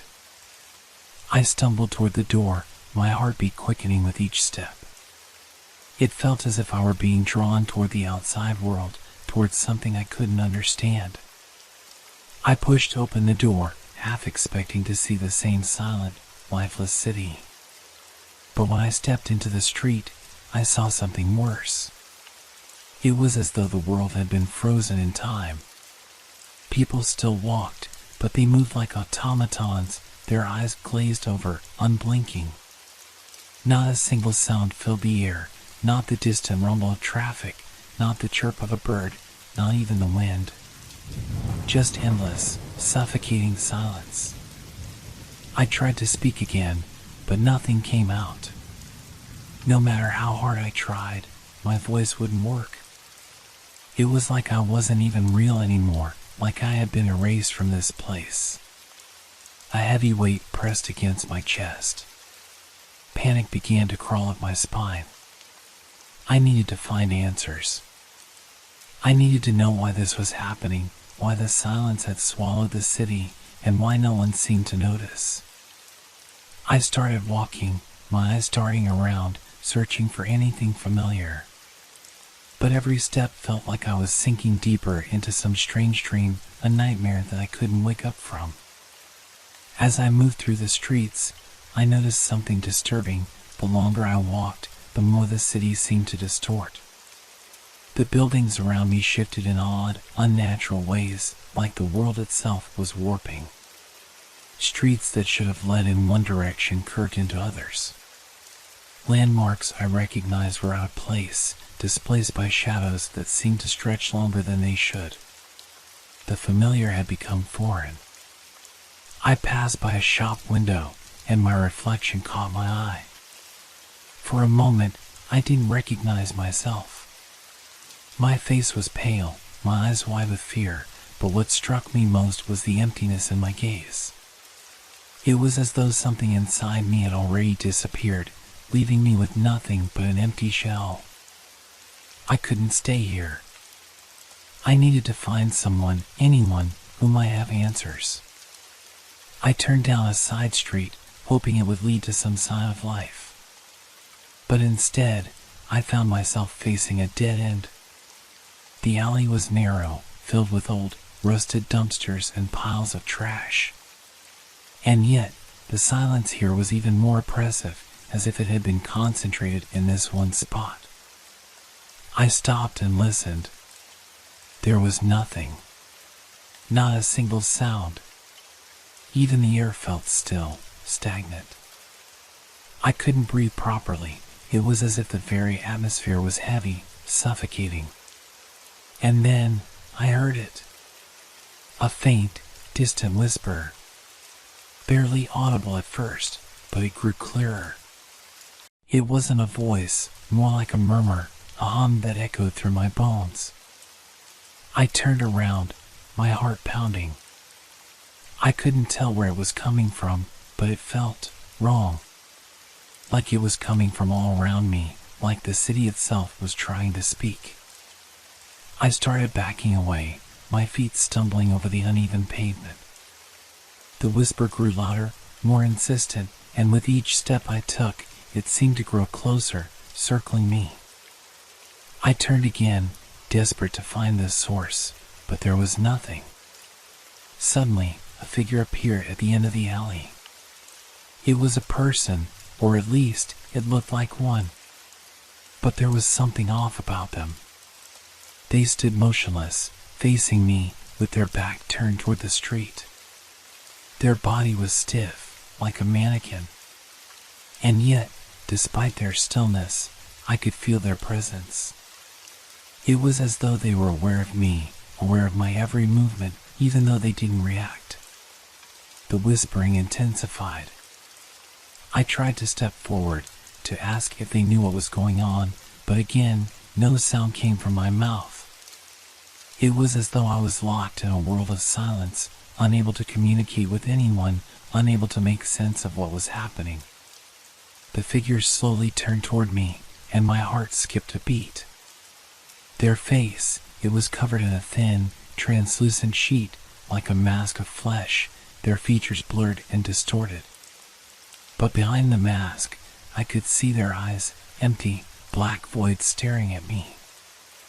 I wanted to run, to scream, but I couldn't. I was frozen, rooted to the spot, unable to move. The whispering was all around me now, filling my ears, drowning out my thoughts. I closed my eyes, trying to block it out, but it only grew louder, more forceful, until I couldn't hear anything else. And then, just as suddenly as it had started, the whispering stopped. The figure in front of me stood still, their gaze never leaving me. I opened my eyes slowly, and the figure was gone. The alley was empty again, silent as ever. I stood there, trembling, trying to make sense of what had just happened. Was I losing my mind? Was this some kind of hallucination? But the silence remained, pressing in on me, suffocating me from all sides. I had to get out of the city. I had to escape whatever was happening here before it consumed me, too. But as I turned to leave, I felt a cold chill run down my spine. I wasn't alone anymore. The chill that crept over me wasn't just the drop in temperature, it was something else. something that had moved in around me, subtle but undeniable. I didn't need to look around to know that I wasn't alone. The air had thickened, like something invisible was pressing against my skin, pushing in from all sides. I could feel it, that unexplainable weight, as though the very essence of the city had shifted. Something was watching me. I took a shaky step forward, my legs unsteady beneath me. The silence had returned, but now it felt more oppressive than ever. It was as if the very world had folded in on itself, trapping me in a place where nothing could be heard or understood. Even the distant hum of the city seemed to have evaporated, leaving only this crushing, stifling quiet. I tried to push the fear out of my mind. I needed to keep moving. I had to find someone, anyone, who could explain this. But my mind raced with every possible explanation, none of which made any sense. Could it be some kind of mass hallucination? A collective psychosis? Or something worse? Something far more insidious? I turned a corner, hoping to find some sign of life, but the streets were as empty as they had been before. No one. Not a soul. The people I had seen earlier, the ones who moved like automatons, were nowhere in sight. And then I saw it again. At the end of the street, there was a figure. But this time, it wasn't still like before. It was moving. Slowly. Methodically. It was tall, too tall, its limbs stretched unnaturally long. I couldn't make out its features, but I could feel its eyes on me, even from this distance. The figure's head turned toward me as though it knew I was watching. But it didn't move closer. It just watched. I froze. Every instinct screamed at me to turn and run, but my body refused to obey. It was as if the figure had some hold on me, some power that kept me rooted in place. My heart hammered in my chest, and I felt the silence grow heavier with each passing second. Then, the figure raised one arm. I watched as it stretched out toward the sky, its movement stiff, almost mechanical. The air seemed to pulse, vibrating with an energy I couldn't explain. It felt like a signal, something that was drawing me in, something that was inviting me to come closer, to understand. But I couldn't. I couldn't let myself move any closer. Not when the fear in my chest was screaming louder than anything else. I turned away, taking slow, deliberate steps, hoping to move out of the figure's line of sight. My breath was shallow, my pulse racing. But as I walked, I couldn't shake the feeling that it was following me, that it was always just behind me, waiting for the right moment to make its move. I didn't dare to look back. Instead, I hurried down the next alley, my footsteps echoing softly in the stillness. The shadows seemed to grow longer, more twisted, as I moved deeper into the city. And with each passing moment, the oppressive silence seemed to close in until the air itself felt like it was pressing against me. I reached a street that I didn't recognize. Nothing about it was familiar. The buildings here were taller, their dark windows staring down at me like empty eyes. I had no idea how I had gotten here, but it felt like I was moving deeper into something that didn't belong to this world. I turned a corner, and that's when I saw it. The street was lined with people. Not the lifeless, robotic figures I had seen earlier, but actual people, alive, breathing. But their faces were wrong. They were distorted, their features twisted into grotesque expressions of fear, anguish, or something worse. They stood motionless, staring blankly ahead, their eyes wide and unblinking, as if they were frozen in place by some unseen force. I took a hesitant step forward, my heart pounding in my chest. I tried to speak, to ask someone if they knew what was happening, but again, nothing came out. My mouth moved, but the words were swallowed by the silence before they could form. And then, one of the people, the one closest to me, moved. Just a twitch at first, a small movement of the head. But then, it grew more pronounced. They raised one hand slowly, their fingers curled into a claw, reaching toward me. Their eyes never left mine, unblinking, unwavering. I stepped back instinctively, my breath catching in my throat. I had to get out.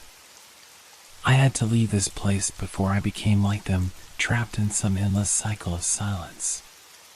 But as I turned to run, I felt a cold hand on my shoulder. I whipped around, my heart almost stopping in my chest. There, standing behind me, was the figure from before. Its face was still obscured by that translucent, skin-like mask, its eyes black voids staring down at me with unnerving intensity. I wanted to scream. I wanted to fight, to push it away, but I couldn't. It was as if my body refused to cooperate, paralyzed by fear in the presence of something that wasn't quite human. The figure raised its hand, and once again, the strange humming sound filled the air. It was softer now, more like a low buzz, but it vibrated through me, deep into my bones. The sensation was overwhelming, as if it was pulling at the very core of my being. I couldn't move. And then, it spoke. The words were incomprehensible, a series of sounds that didn't belong to any language I knew. It didn't matter, though. I could feel the meaning behind the words, something dark, something ancient, and something that wanted to claim me. I tried to pull away, to escape, but it was no use.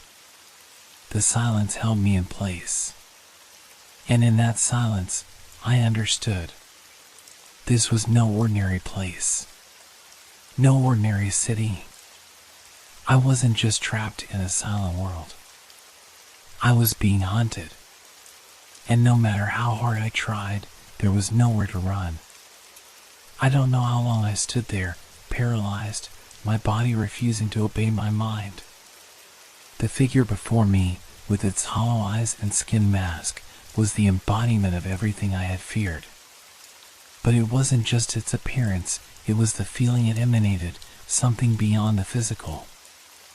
A presence that soaked into my very soul, suffocating all hope, leaving nothing but an empty void where my will once was. The buzzing sound continued, like an echo in my skull.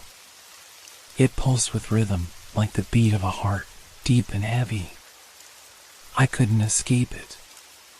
The longer I stood still, the louder it became, until it felt like my head might crack open, spilling whatever little sanity I had left. I closed my eyes, trying to block it out, but the silence that followed was just as terrible. It wasn't empty, no, it was full. Full of something unseen, something unknowable, but with a weight that pressed in from all directions. It was as if the very fabric of reality was twisting, distorting into something that could never be understood. I felt the figure move closer. I didn't need to open my eyes to know. The pressure on my shoulder tightened. Cold. So cold. But it wasn't just the chill that made my skin crawl, it was the sense that it wasn't truly physical, that the coldness went deeper, beyond the surface.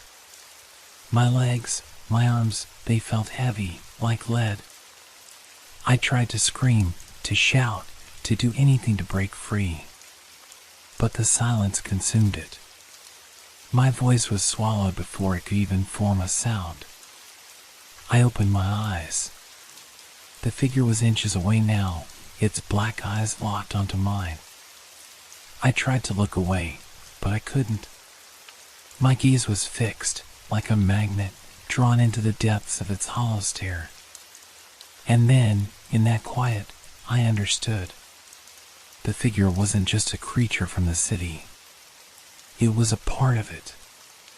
A part of this nightmare world I had stumbled into. This city, it had never been real. It had been a place of transition, of breaking, and now it was folding in on itself. People were not people here. They were echoes, remnants of something that no longer existed. And I was never supposed to be here. The realization hit me like a physical blow. I wasn't the only one out of place. The whole city was a fracture, a wound in the fabric of reality itself.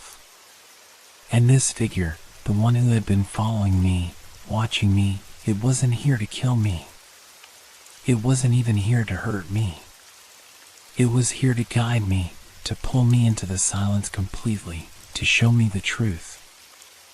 I had been drawn into this place because I wasn't supposed to be in the real world anymore. There was no escape. The figure raised its hand again, and the hum grew deafening. But this time, there was no fear. Just a strange, hollow acceptance. I was not alone here, but I was no longer human. I had crossed the line, and now I was part of the silence, part of the city's twisted reality. The world around me began to blur. The edges of the streets, the buildings, the people, everything dissolved into blackness. There were no more streets, no more faces, no more sounds. Only the hum and the cold. And then the silence returned. But it was different now. It wasn't empty, it was a presence. A presence that was all around me, inside me. It filled me, consumed me. I was no longer in the city. I wasn't anywhere at all. The silence had claimed me.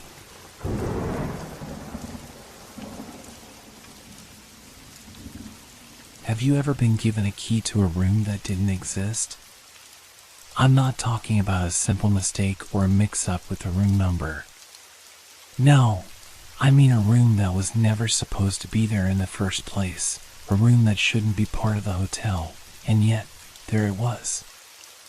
I hadn't planned to stay at the hotel. My work had brought me to this small town, and I was only passing through. It was late, and I was exhausted after hours of driving. The sign outside the hotel had caught my eye. It seemed like the perfect place to rest for the night. The lobby was dimly lit, and the air smelled faintly of dust and old wood. Nothing unusual. The clerk behind the counter was quiet, almost too quiet. He handed me a small brass key without saying much. I didn't think anything of it at the time. When I glanced at the room number on the key, 313, I figured it was just a coincidence.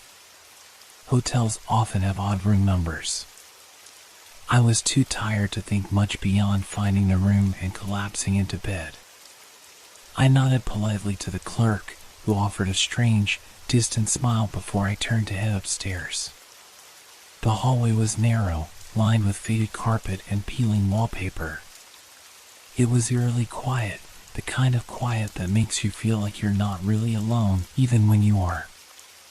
As I walked down the hall, I noticed that the numbers on the doors didn't seem to follow any particular order. There were rooms 308, 309, 310, 312. And then, nothing. Number 311. Number 313. I stopped in front of the door where 313 should have been, but it wasn't there. Instead, there was just a blank wall. I stared at it for a few moments, wondering if I'd made a mistake. Maybe the number had been painted over, or maybe I had read the key wrong. I double-checked the number on the key. 313. I checked the door again. Nothing. Confused, I turned back to the staircase to ask the clerk about the room. But before I could even take a step, I heard a faint sound. A door creaked open behind me. I spun around. There, just a few feet away, the door to room 313 was standing ajar. It was as if it had always been there, hidden from view until now. A cold draft seeped out from the crack in the door. I felt it touch my skin like a whisper, sending a shiver down my spine. My heart began to race as I hesitated. What was going on here? I could have sworn that door wasn't there a moment ago. Against every instinct in my body, I walked toward it. I told myself it was just a mistake, a trick of the mind, but the feeling of unease grew stronger the closer I got. The door wasn't even fully open, just enough to see a sliver of the room beyond. I had no idea what I would find, but curiosity won out over my better judgment. I reached out, gently pushing the door. It creaked reluctantly, as if it hadn't been opened in years. The room beyond was dark, save for a faint, flickering light coming from somewhere in the back. I stepped inside, feeling the weight of the silence pressing down on me. The room was small, nothing special about it. Old furniture covered in dust. A bed, a dresser, a window with thick curtains drawn tightly shut. It looked like any other unused hotel room. But there was something off about it. Something wrong. I felt it immediately. The air inside the room felt thicker, heavier, like I was walking through fog. It was as if the room itself was holding its breath, waiting for something. I took a few steps deeper, my footsteps muffled by the carpet. My eyes wandered across the walls, and that's when I noticed it. The painting. It hung on the wall above the bed, old and faded. The image was of a woman, her face blurred, her features impossible to make out. But the longer I stared at it, the more it seemed like the painting was moving. Her eyes, they didn't blink. They followed me. Slowly, ever so slowly, as I shifted my weight from one foot to the other. I felt them on my back, on the back of my neck. Suddenly, the door slammed shut behind me. I spun around, heart hammering. The sound of the door closing echoed through the room, loud and jarring. I tried the handle, but it wouldn't budge. Locked. I was trapped. I could hear my breath now, shallow and quick, my pulse rising as I pressed my ear to the door. There was no sound from the outside, just the steady hum of the flickering light above. I turned back to the room, searching for some way out, but nothing looked right. The walls seemed to close in around me, the shadows stretching longer, growing thicker. That's when I noticed it, a small piece of paper on the floor, half hidden beneath the bed. It was torn, the edges ragged, as if it had been pulled away from something. I bent down and picked it up, my fingers trembling as I smoothed it out. The paper was covered in strange writing, symbols that looked almost like a language I didn't understand. At the top of the page, in bold, red ink, there was a single sentence. "Don't open the door." I looked up, my stomach dropping. The door to the room was still closed, but now I was sure something was behind it. Something that had been waiting for me to enter. Something that had always been waiting. I backed away slowly, my heart pounding in my chest. My mind raced, trying to make sense of the situation, but all I could think of was getting out of the room, out of this hotel. I ran toward the window, desperate to escape, but when I pulled the curtains back, there was no window. Just a solid wall. The room was completely sealed. A distant sound broke the silence then, soft at first, like a whisper, then growing louder, clearer. A voice. A voice I didn't recognize. It called my name. I don't know how long I stood there, frozen, staring at the empty wall where the window should have been. My heart pounded in my chest, each beat louder than the last.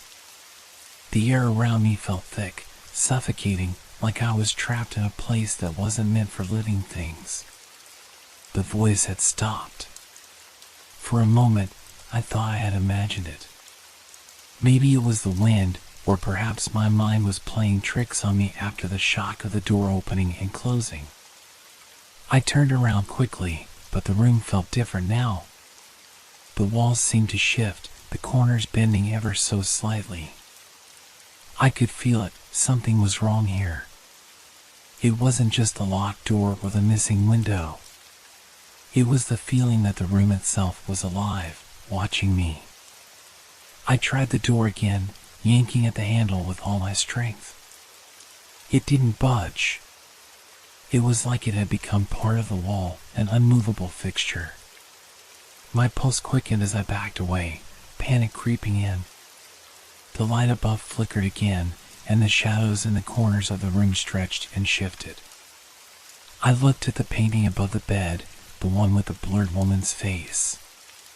Her eyes had changed. They weren't just following me anymore, they seemed to move independently of the painting, as if she were coming closer.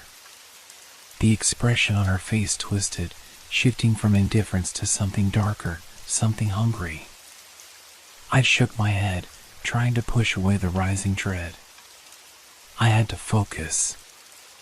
I needed to find a way out of here. But where? The door was locked, and the window, well, it didn't exist. I turned around in frustration, my eyes darting from corner to corner of the room. Then, something caught my eye. A small crack in the floor, just beneath the bed. It was almost imperceptible, but I had seen it move. At first, I thought it was just the shadows playing tricks, but then it widened. Just slightly, but enough for me to see something below it. I knelt down slowly, my fingers brushing the crack. The air around me felt colder now, as if the room had become even darker. I pulled on the edge of the floorboard, and it gave way with a soft creak. Beneath it was a small compartment, barely large enough to fit my hand. I hesitated. My mind screamed at me not to look, not to touch whatever was inside. But my curiosity and my desperation pushed me forward. My fingers brushed against something cold, metallic. I pulled it out, a key. It wasn't just any key. It was old, tarnished, like it had been forgotten in time. The metal was worn, but the engraving on it was still visible. A number. The same number I had seen earlier. 313. My breath caught in my throat. What was this key for? Why was it here? Before I could think further, the light above me flickered again, and the temperature dropped.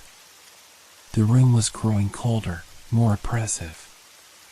I could hear the faintest of sounds, like soft footsteps coming from the hallway outside. It was a slow, deliberate rhythm. Someone, or something, was walking outside my door. My heart rate sped up. I stood up quickly, clutching the key in my hand. I wasn't sure what I expected to happen next, but the sound of those footsteps, slow, heavy, and getting closer, was enough to push me into action.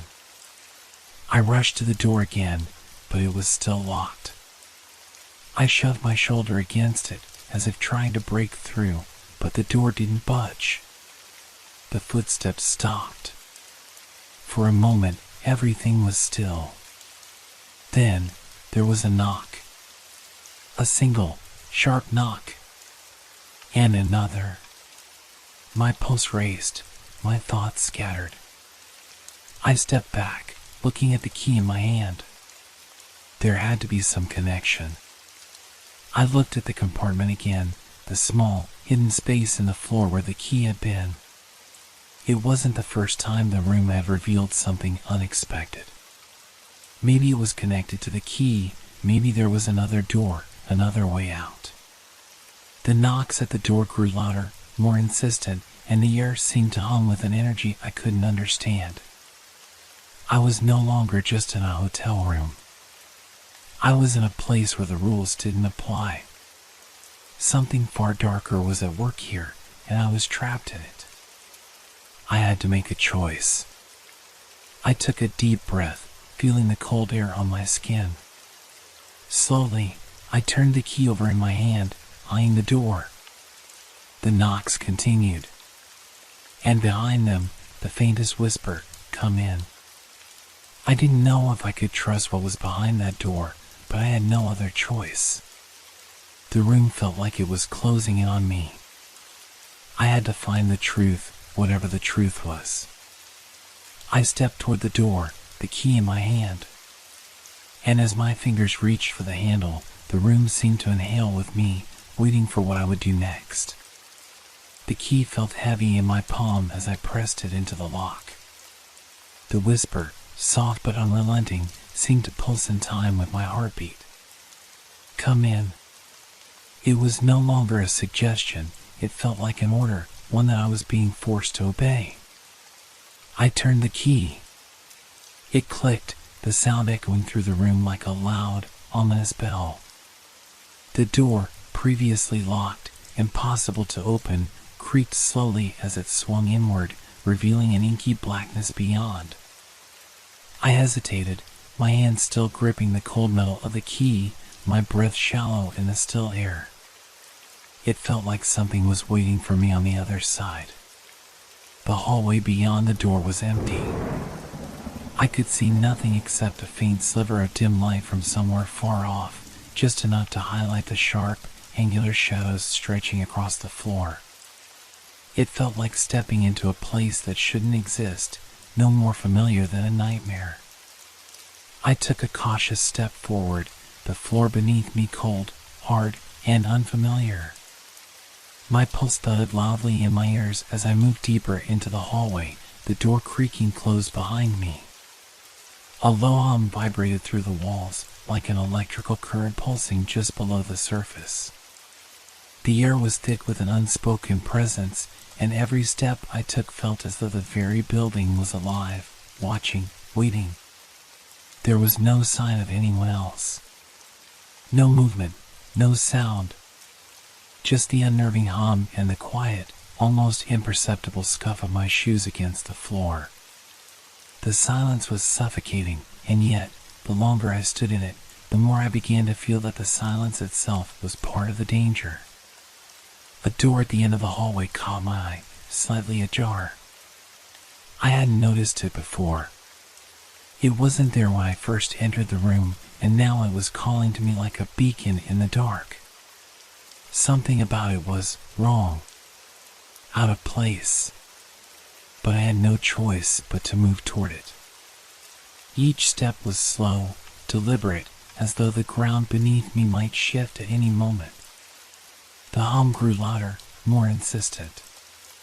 My fingers twitched, ready to reach for something, anything, that might give me an escape. When I reached the door, I paused again. There was no handle, no sign of what lay beyond, but the crack in the door was wide enough for me to see a faint, eerie glow coming from within. A soft, warm light that made my stomach churn. With a deep breath, I pushed the door open. The light spilled out, casting long shadows against the walls, but there was no heat, no comfort. Just an empty, sterile room, bright and clinical, but somehow wrong. Inside, the walls were lined with mirrors. But they weren't like any mirrors I'd ever seen. They seemed too clear, too reflective, like I could see the very fibers of the glass itself, pulsing with something that shouldn't have been there. I stepped forward, drawn in by the strange allure of the room. My reflection didn't look like me. It was warped, distorted, like a broken version of myself. I reached out instinctively to touch the mirror, and the moment my fingers brushed the surface, the reflection moved. It didn't mimic my actions, it stared back at me. The eyes were mine, but not mine. Cold, hollow, empty. And then, in the reflection, it smiled. A sharp, twisted grin that wasn't mine. It wasn't a reflection anymore, it was something else. I recoiled, stumbling backward. The smile in the mirror remained, stretching wider and wider until it seemed to fill the entire surface of the glass. My heart hammered in my chest and my breath caught in my throat. I had to get out of there. I didn't know what was happening, but I knew I couldn't stay in that room. Not with that thing watching me. I spun around, looking for an exit, but the door, the one I had just come through, was gone. There was no sign of it. No handle, no crack. Just a solid wall where the doorway had been moments before. I was trapped, along with my reflection, which was now moving on its own. The smile in the mirror began to speak, though its lips never moved. A voice, cold and hollow, echoed in my mind. "You shouldn't have opened the door." The words lingered in my mind, heavy, suffocating. I couldn't think. My body froze, caught between the need to run and the overwhelming fear that if I moved, the thing in the mirror would reach out and drag me into the glass, into the void behind its eyes. But then, as if on cue, the hum stopped. The world fell silent again. The oppressive weight of the air lifted, if only slightly. My mind scrambled for something, anything to make sense of it, but the room gave no answers. Just the unblinking stare of my reflection, smiling back at me with a cruel twist of its mouth. I turned back to the wall. The key. I still had it. Maybe it could get me out of here. But just as I reached for it in my pocket, the wall shifted. A crack appeared, slowly splitting the surface open as though something was trying to force its way through. My heart stopped. Behind me, the mirror moved.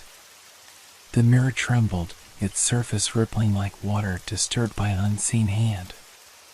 The smile was gone, replaced by something darker, an emptiness that seemed to pull the very light from the room. I could feel the chill in the air intensify, like a cold wind had swept in, freezing the marrow in my bones. The reflection of my face twisted again, but it wasn't just a smile this time. It was a laughter echoing through my skull, filling my mind with the sound of something that shouldn't have existed. I stumbled backward, heart racing, my breath shallow, frantic. The crack in the wall, was widening, and I could hear the faintest scratching, like something was trying to get out from the other side. The whispers grew louder, mingling with the laughter, and a new sound began to build in the room, a soft thudding, like the steady beat of a drum. My hand clutched the key. I didn't know how or why, but I had to try it. I had to do something before whatever was in the mirror came for me. I scrambled to the now wide crack in the wall where the mirror's reflection had stopped following me. For a brief moment, I thought I saw something moving behind the glass, something that wasn't me.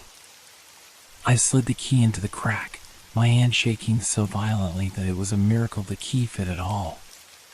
The wall groaned as if it had been waiting for this moment, and with a violent snap, the crack expanded wider, revealing a small, dark passage behind it. A tunnel. There was no time to think. I didn't know if this tunnel would lead me to safety or into deeper horrors, but it was the only choice I had left. My feet moved before my mind could catch up, my legs carrying me forward through the narrow opening. The thudding sound grew louder, closer, and with it came the faintest scent of something burning, like old paper turning to ash. I crawled forward, the passage dark and oppressive, the air thick with dust and the faintest whispering that seemed to brush against my ears. I didn't know what was following me, or if something even was. But I could feel it, just behind me, in the darkness, breathing down my neck. I couldn't look back. I couldn't risk it. The passage seemed to stretch on forever, the walls narrowing with every inch I moved. I felt the floor under my palms give way to something softer, almost gelatinous. The air was thick with the smell of mildew and rot, and I could hear the distant sound of dripping water. It was a tunnel to nowhere, a place that had been forgotten by time itself. I pushed on, my arms burning, my breath ragged. Every step seemed to take me deeper into the earth, further away from the hotel room, further away from reality. The tunnel was becoming more than just a path. It was like a living thing, wrapping around me, squeezing the life out of me with every step. Then, a light. A flicker, at first, then a steady glow, emerging from the end of the tunnel. My body surged forward, desperate for escape. As I reached the end, I stumbled into a vast, empty space. The walls were different here, smooth, almost polished. The light flickered above me, harsh and artificial.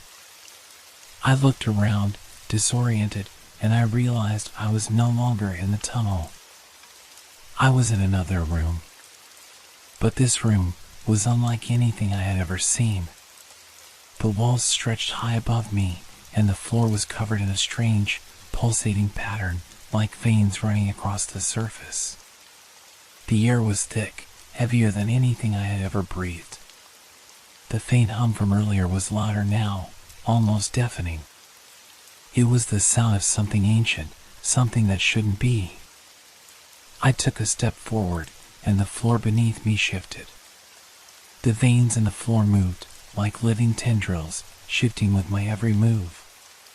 The walls seemed to watch me, as if they were alive, breathing along with the hum. I couldn't escape the feeling that the room itself was alive. It was a creature, and I was trapped inside its body. I spun around, looking for an exit, but there was none. No doors. No windows. Just endless walls that seemed to close in on me the longer I stayed. And then I heard it. The whispers. Not from the walls. Not from the mirrors. But from within my own mind. It's too late. The words were a cold breath against my ear, and I whirled around, but no one was there. The room was empty, save for me and the shifting walls.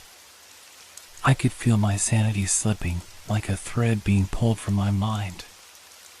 I reached into my pocket for the key. It was the only thing that felt real anymore. But when I looked at it, I saw it wasn't the same key anymore. It had changed, grown darker, like it was rotting in my hand. It's too late. The whisper came again, louder this time, closer. And then, from somewhere deep within the walls, came a sound I will never forget, the slow, deliberate scraping of metal against stone. Something was coming. Something that had been waiting for me. I backed away slowly, my legs trembling beneath me.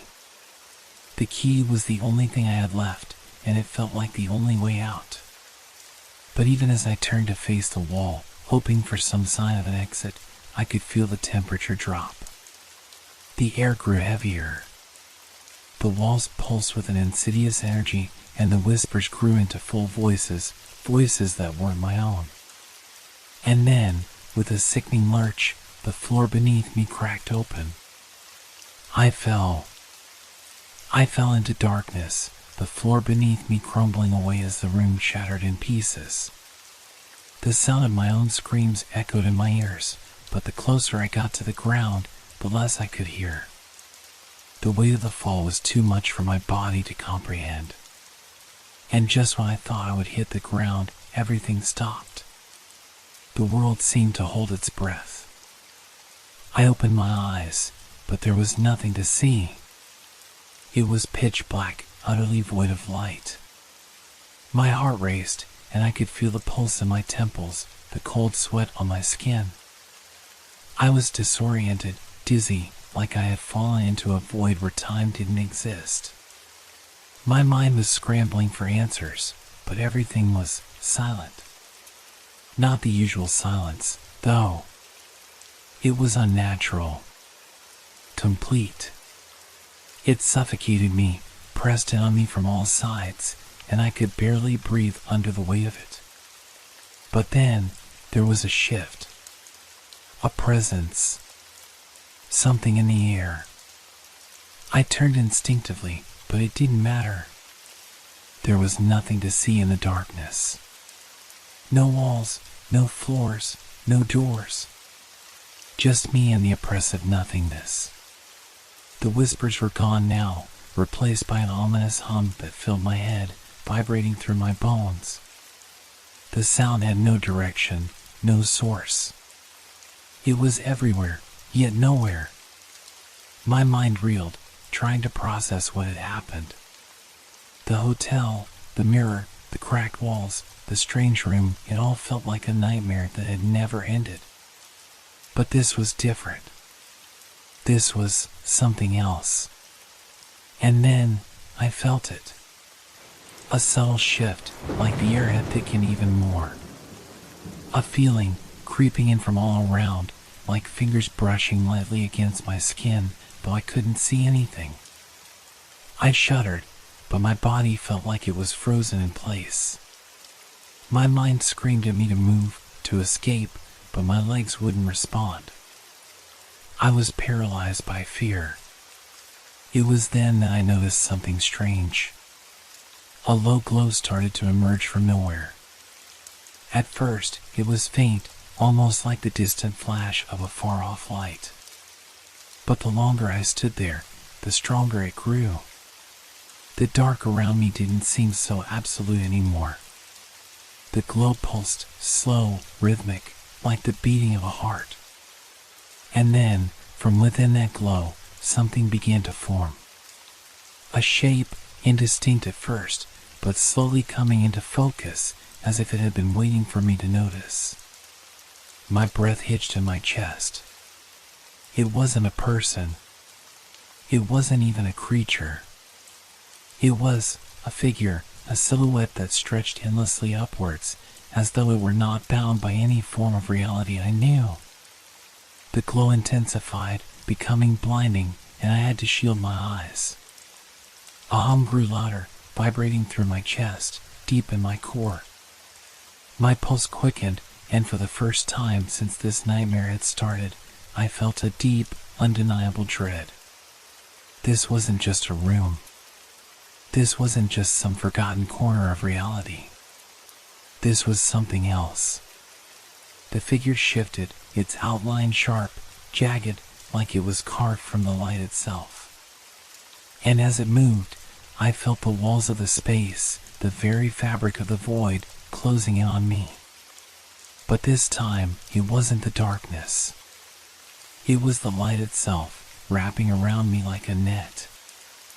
I could feel the weight of it, pulling at my thoughts, my mind, my very soul. My hands trembled as I reached out instinctively, but the figure wasn't real. It was just a reflection of something far older than the world I knew. I stumbled back, but the glow surrounded me. The figure loomed larger, stretching beyond the edges of my vision. I couldn't escape it. I couldn't escape it. And then, as the figure came closer, I heard it.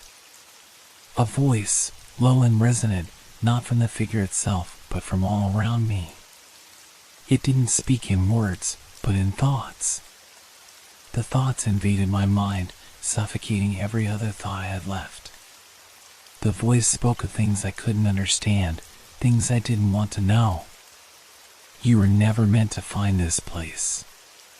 You are not the first, nor will you be the last. The key was never meant for you.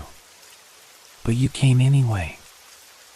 I wanted to scream, to beg for it to stop, but no sound came. The words resonated deep within me, chilling me to the bone, making my heart pound in my chest. It was at that moment, as the figure's glowing form surrounded me completely, that I realized something terrible. The room was no longer just a place. It was alive. It was a living organism, a thing that consumed time and reality, stretching across worlds and bending them to its will. And I was inside it now. Trapped. There was no way back. No escape. I had been foolish to think that the key was my way out. The key had never been a solution. It was a trigger. A door, yes, but not to escape. To something else. The figure's presence filled every inch of space, pressing in on me like the walls of a tomb. My vision blurred, my body grew numb, and the figure's voice grew louder. Now, you belong to it. The last thing I saw before everything went dark was the face, the reflection of my own face, twisted into something I could never have imagined. A grin that wasn't mine, lips stretched wide, eyes gleaming with an unfathomable depth. And then, the light went out. And I was gone.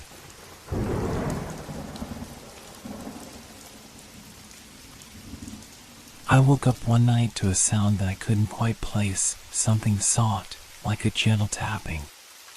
My eyes flicked open, but the room was too dark to see anything clearly. It took me a moment to remember where I was. Home. In my bed. The tapping continued, but it was so faint it could have been a dream. I pulled the covers tighter around me and tried to drift back to sleep, but then I felt something odd, a pressure, a weight on the air. A sense that something was wrong. I had lived in this apartment for over a year, and yet tonight felt different. The silence, though familiar, was somehow thicker, more suffocating. Then, in the dark, I saw them. Footprints. They appeared on the ceiling, just above the foot of my bed. Small, perfectly human, yet unmistakably out of place. The marks were fresh, as if someone had walked across my ceiling just moments before. They were faint, barely visible, but clear enough to make my heart race. I blinked, trying to make sense of what I was seeing. The room spun slightly as I sat up in bed, my mind racing to find an explanation. Maybe the marks had been there for days, and I hadn't noticed? Maybe dust had settled in such a way that they looked like footprints? But no, that didn't make sense. The marks were too clear. Too deliberate. I could feel my pulse quicken as the air in the room grew heavier, thicker with each passing second.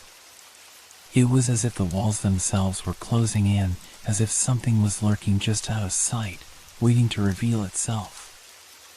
I reached for my phone, needing the light to dispel the unsettling darkness, but the moment my fingers brushed against it, a sharp, scraping noise came from somewhere deep within the walls. I froze, my hand hanging over the phone, a knot of dread tightening in my chest. It wasn't the wind. It wasn't the pipes. The sound was too deliberate. I turned my head back to the ceiling. The footprints were still there, but now there was something else, movement. Something was shifting, something was walking across the ceiling, and I could see the faint outline of legs, a body, something too large to be a mere trick of the light. My breathing grew shallow, each inhale sharp and quick. I couldn't look away, though every part of me screamed to close my eyes, to pretend I hadn't seen what was clearly happening. The figure was moving. Slowly. Deliberately. The feet, still floating above me, left new marks, each one distinct and fresh, as if something invisible had suddenly chosen to walk across my ceiling in perfect, terrifying silence. It was only when the figure reached the end of the room that the tapping stopped. The silence returned, deeper now, as if the room itself was holding its breath.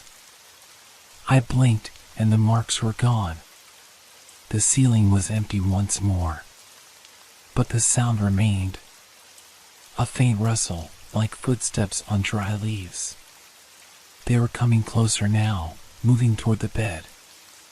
I could hear the soft, almost imperceptible tapping of something or someone moving through the room. I didn't know what to do. I was paralyzed, my body unwilling to move, my mind racing to make sense of the impossible. The footsteps continued, too close now, echoing through the room. but I still couldn't see anything. Then I felt it. Cold air. It brushed against my neck, a light breeze, almost like a whisper. It was coming from above, from the ceiling. I looked up again. The footprints had returned, but they weren't on the ceiling anymore. They were on the walls, slowly moving down toward the floor. I squeezed my eyes shut, forcing myself to breathe. This isn't real. This isn't real. This isn't real. But the sound didn't stop. The footsteps continued, slow, deliberate, as if whatever was making them was drawing closer with every passing moment. I opened my eyes again, this time not looking at the ceiling, but at the doorway. It was cracked open, a sliver of dark space beyond. The sound of movement, once so faint, was unmistakable now. Something was outside the room. I wasn't alone. The night stretched on, each second a slow crawl toward dawn. I didn't sleep a wink. My eyes were fixed on the open door, watching the thin strip of darkness beyond, willing my mind to make sense of the situation. But it was impossible. The room felt too still, too quiet, like a frozen moment in time, and yet there was that sound. The footsteps had stopped for a while, but the quiet wasn't comforting. It was oppressive. I tried to steady my breath, telling myself that whatever had happened wasn't real, that it was some trick of the mind. Maybe I had imagined the marks on the ceiling. Maybe the tapping had been a dream. But deep down, I knew it wasn't true. The silence itself seemed to carry a weight, as though something was watching me, waiting for me to make a mistake. It was then that I heard it again. A faint creaking, like something moving just outside my line of sight. I sat up, my heart pounding. The room had been quiet for so long, the sound of the floorboards creaking in the next room was sharp in the silence. It was unmistakable now. Someone was walking outside, not the slow, deliberate steps from before, but quick, almost frantic, as if they were in a hurry. The noise moved from the hallway to the adjacent room, and then stopped. The door to my room stood open, just a crack, and in that moment, I could have sworn I saw something. A shadow in the hallway, too tall to be cast by any normal object. It lingered, stretching toward me, its form indistinct, like smoke slowly taking shape. I shivered. The air felt colder now, too cold. I pulled the blankets tighter around me, as though they could shield me from whatever was out there. My mind raced. What is happening? I wanted to call someone, anyone. But who would believe me? Who would understand what I was experiencing? I glanced at my phone, but there was no signal. It had been that way since I first noticed the strange marks. No connection, no way to reach the outside world. I felt utterly isolated. Another creak. And then, a sound I hadn't expected. A whisper. It came from the darkness outside my room, just barely audible over the hum of my own racing thoughts. It wasn't a word, more like a soft, unintelligible murmur, but the tone was unmistakable. It was someone, or something, speaking, calling out to me. I couldn't help it. I stood up, my feet hitting the cold floor, and before I could stop myself, I was moving toward the door. My hand gripped the knob, but I hesitated, my heart pounding in my chest. What if I opened the door? What if it wasn't just a shadow in the hallway, but something far worse? I couldn't stay here. I couldn't ignore what was happening. But I wasn't ready to face whatever lay beyond that door. So, I did the only thing I could think of. I grabbed my phone and texted a friend. I think someone's in the house. I don't know who, but something feels wrong. I hit send before I could second guess myself. No reply came. My phone buzzed a moment later, but it wasn't a text. It was an alert, a notification from a weather app one had never downloaded. It read, "Your location is currently being monitored. Evacuate immediately." My blood ran cold. The whisper grew louder. It wasn't just a murmur anymore, it was words. Real words. Words that didn't sound human. I couldn't make out the language, but the tone sent a chill down my spine. I stepped back from the door. The floor creaked behind me.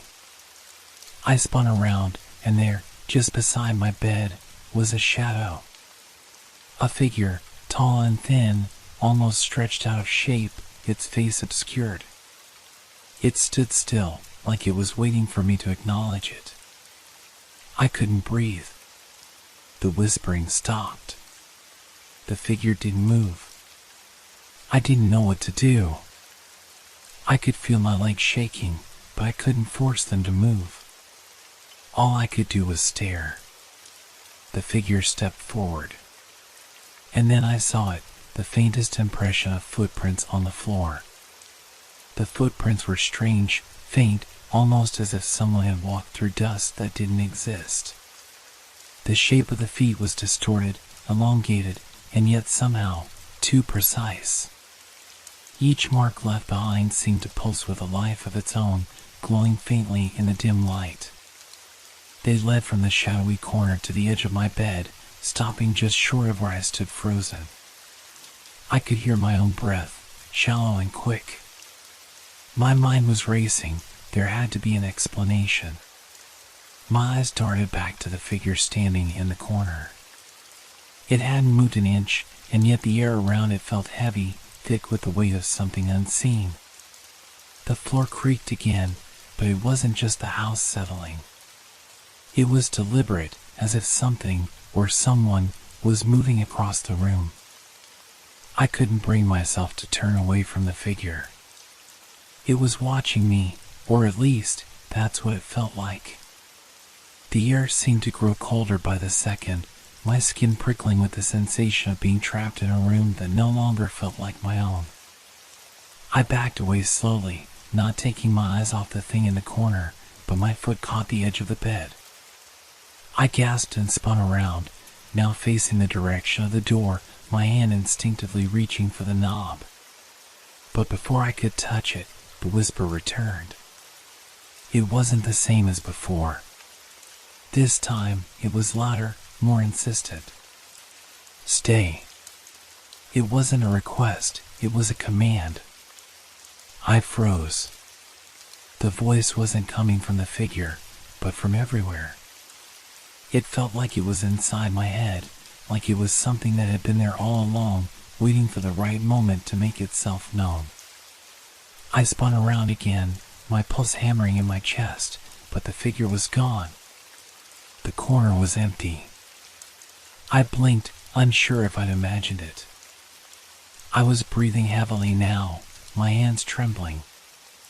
I reached for the light switch, but the bulb flickered and went out before I could make contact. The room plunged into darkness. Click. The sound was too sharp, too sudden. The light flickered back on, casting long shadows across the room. The footprints were still there, though now they seemed to stretch out further, across the room and up the wall. They crawled up the wallpaper as though they were climbing, each impression appearing just moments after the last. They were heading toward the ceiling. I wanted to scream, but I couldn't. The words lodged in my throat, thick and suffocating. I couldn't tear my eyes away from the marks as they crawled closer to where the ceiling met the wall above me. The sound of the footprints tapping against the surface echoed in my ears, loud in the silence of the room. A sudden weight pressed down on me, heavy like a storm cloud threatening to burst. I wanted to leave. I needed to get out of there, but my legs refused to move. It was like I was rooted to the floor, unable to break free from the invisible force that seemed to be pulling me toward the ceiling, toward the footprints. My phone buzzed in my pocket, a sharp, jarring noise that made me jump. I fumbled for it, hands unsteady, but when I unlocked the screen, I saw nothing. No messages, no alerts. Just a black screen staring back at me. The buzzing continued, but the phone wasn't vibrating. It was like the sound was coming from deep inside the room itself. I pressed my hands to my ears, trying to block it out, but it wouldn't stop. The whispers grew louder, overlapping one another, as if more than one voice was speaking at once. Stay with us. You don't need to leave. Stay. The temperature in the room dropped again, and a chill ran up my spine, settling into my bones. I turned my gaze upward, toward the ceiling, and in the dim light I could just make out the faintest shadow, a figure, just above the place where the footprints had stopped. It was barely visible, but I could feel its presence. And then, as if it had been waiting for me to notice, the shadow shifted. It wasn't just a shadow anymore. The form began to take shape, long arms, a narrow head, and limbs that stretched unnaturally long, twisting like something out of a nightmare. It seemed to melt into the ceiling, as if it was part of the very structure of the room. I wanted to look away, but my eyes couldn't tear themselves from the shape, watching as it moved, crawling down the wall in the same fluid motion as the footprints.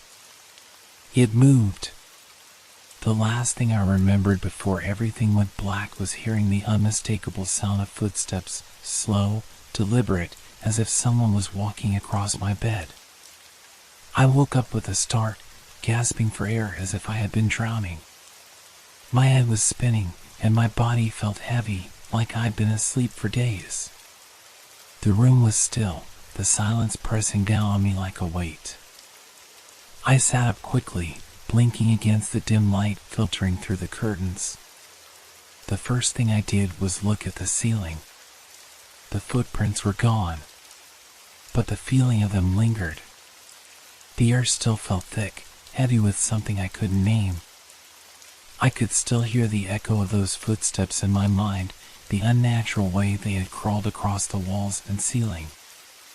I stood up shakily, my legs unsteady beneath me. I needed to leave. I couldn't stay here any longer, not with the memory of what had happened, not with the way the room felt wrong. But as I approached the door, I stopped. Something was different. The room didn't feel like the same space I had woken up in. The walls were closer, the ceiling lower, and the shadows seemed to stretch longer than they should. I reached for the doorknob, my hand trembling, but before I could turn it, I heard it.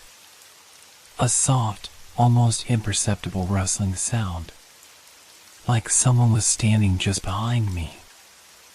I whirled around, but there was nothing there.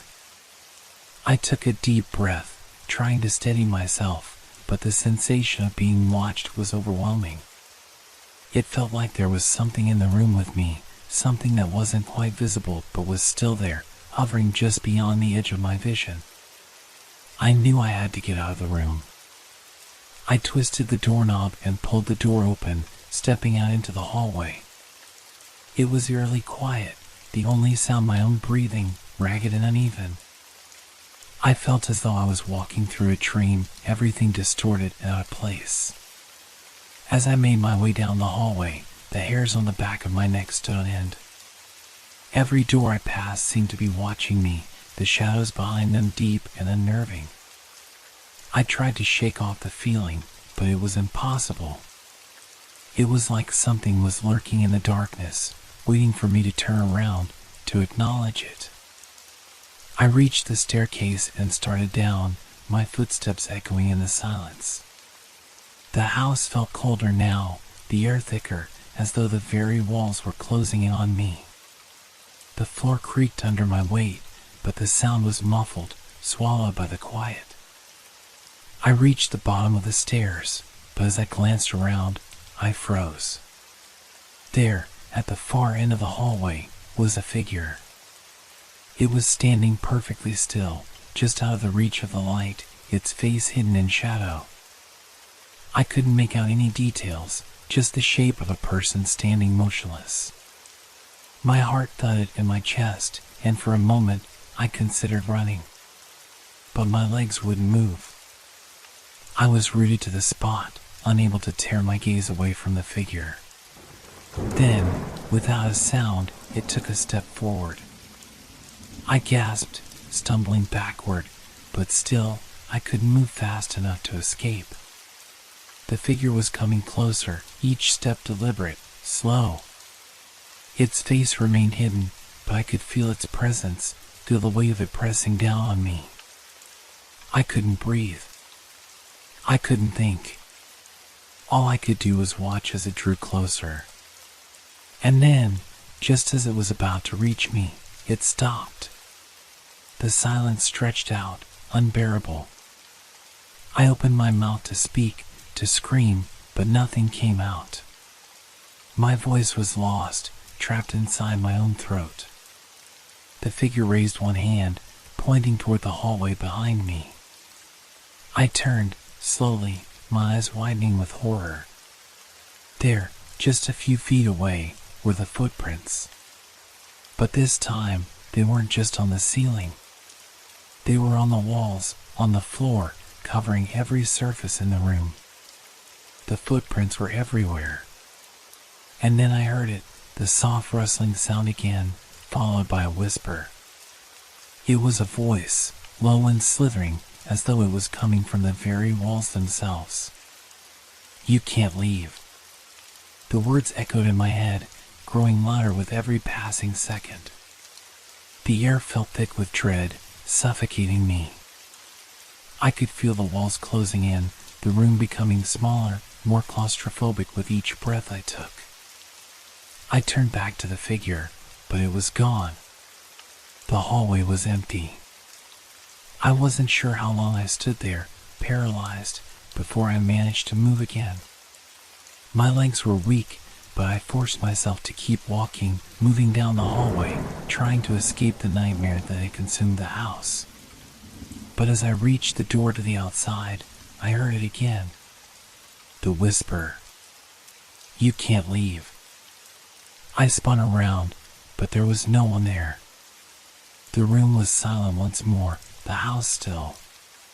But the footprints, they were everywhere. I had to get out. I had to leave. I had to escape. But as I turned to face the door, I realized something. The door, it wasn't there anymore. The wall in front of me was solid. The house had swallowed it whole. I was trapped. The air felt suffocating, the space around me closing in like the walls were alive, pulsating with something that wasn't quite human. I pressed my back against the empty space where the door had been, desperately looking for another exit, another way out of this nightmare. But there was no way out. The silence was deafening, broken only by the sound of my frantic breathing. My heart hammered in my chest, each beat a loud thud that seemed to echo through the empty house. The shadows in the corners of the room stretched longer, swirling as if they had a life of their own. I backed away from the wall, my legs unsteady, stumbling as I moved deeper into the house. The footprints on the floor, walls, and ceiling blurred together in my vision, each one as fresh and vivid as the last, as though they were constantly moving, constantly changing. It was impossible to tell where they started and where they ended. And then, as if answering the question I'd been too afraid to ask, I saw it. At the far end of the hallway, a door materialized. It wasn't there a moment ago, I was sure of it. But now it was, standing slightly ajar, as if waiting for me. I couldn't resist. I had to know. The fear had paralyzed me long enough, but this felt different. This felt like the answer. I took one hesitant step forward, then another, my feet dragging as I approached the door. With each step, the rustling sound grew louder, clearer. It was as if something, or someone, was following me. The footprints, the whispers, the figure, they were all here, in the walls, the floors, the air itself. I reached the door and pushed it open. What I saw on the other side made my blood run cold. The room beyond was familiar, but wrong. It was my own bedroom, the very one I had woken up in. But it wasn't right. The walls were covered in blackened marks, as though they had been scorched by something that could not be explained.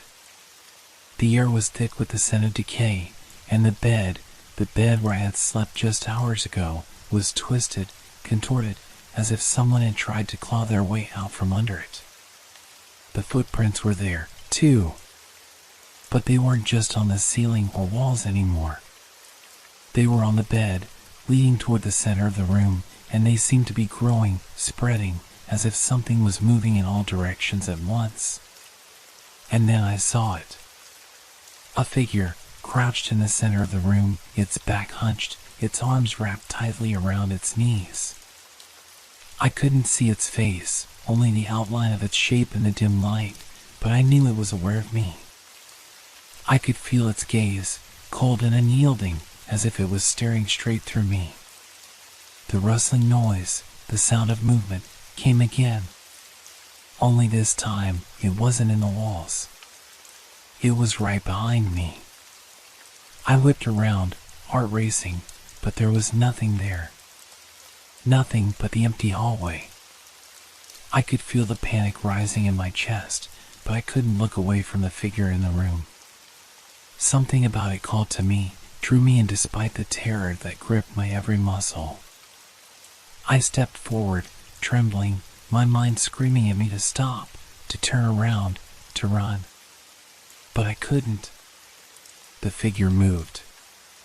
It unfolded from its crouch, slow and deliberate, its limbs stretching unnaturally, cracking as it stood. The shadows seemed to twist around it, distorting its form, making it hard to tell where the darkness ended and the figure began. Its face was hidden in shadow, but I could feel its eyes, burning through the dark. The air grew colder, the silence broken only by my shallow breathing and the soft rustling sound that was now unmistakable, the sound of something moving on the ceiling. The footsteps. I felt the weight of them, the pressure of each step, growing closer, louder. But they weren't on the ceiling anymore. They were all around me, all over the walls, the floor, even inside my own head. I reached out, as if to touch the figure, but as my fingers brushed the air, it recoiled.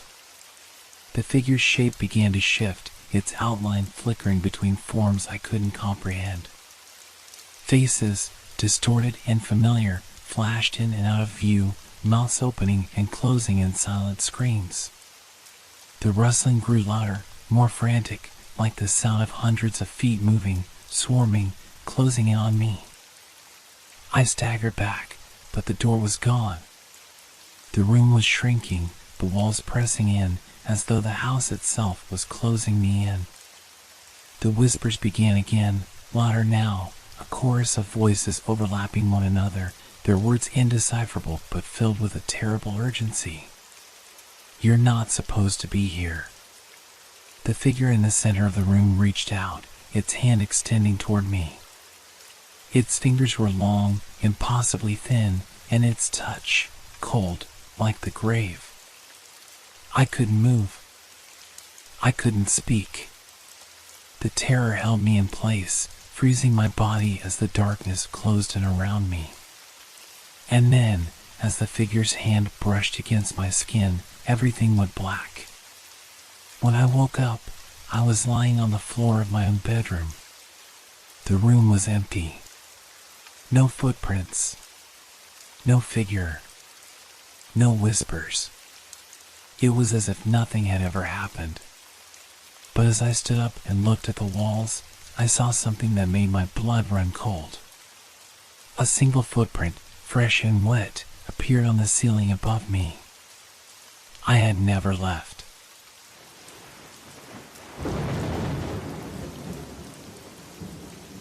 Have you ever woken up feeling like you're no longer in the place you fell asleep? Like the world around you shifted overnight, leaving you in the midst of something unfamiliar, yet strangely inevitable? I didn't believe in that feeling, not at first. Not until it happened to me. Every night, for the past few weeks, I've seen it, a light on the horizon, distant but unyielding, slowly getting closer. It began as a faint shimmer, almost like the first hint of dawn breaking through the night, but its glow was colder, harsher. It didn't resemble any sunrise or sunset I'd ever seen before. It was wrong. The first time I noticed it, I had thought I was imagining things. Maybe it was the glow of some far-off city or a trick of my eyes. But as the nights passed, the light didn't fade, it grew stronger, more pronounced. I'd wake up to find it a little closer each time, closer to my window, closer to me. I tried to ignore it, but the feeling of dread built inside me every time I looked out the window. At first, I thought it was just my overactive mind playing tricks on me. But then, no matter how far I moved, no matter where I went in the house, it followed me. Each night, the light would appear just the same, closer, relentless, as though it was a beacon drawing me in. I didn't tell anyone at first. How could I? They'd think I was insane, obsessing over something that wasn't real. But as the days passed, I couldn't deny it. It was real. And it was coming. It started small, just a dull glow at the edge of the sky. I had hoped it was nothing more than a reflection from a far-off lighthouse, a street lamp on the horizon, or maybe even an airplane. But I knew, deep down, that something wasn't right. The next night, I woke up again, the light now visible through the blinds, its glow casting strange shadows in the room. My heart raced. I pulled the covers up over my head, trying to block it out, but it was too late. The light had already found me. No matter how I turned, no matter where I went, it was there, always there, waiting. By the third night, the light had moved closer still, now bright enough that I couldn't deny its presence. I found myself waking up closer and closer to the window, even though I never consciously moved. It was as if the light was pulling me toward it, dragging me from the comfort of my bed into its cold, unyielding glow. Each night, the same thing happened. I would wake up, heart pounding, eyes wide in fear, and there it was, right there, just outside the window, almost close enough to touch. It felt wrong, unnatural. A creeping fear crawled up my spine, as if something was watching me from the other side. I tried to distract myself, to make sense of it.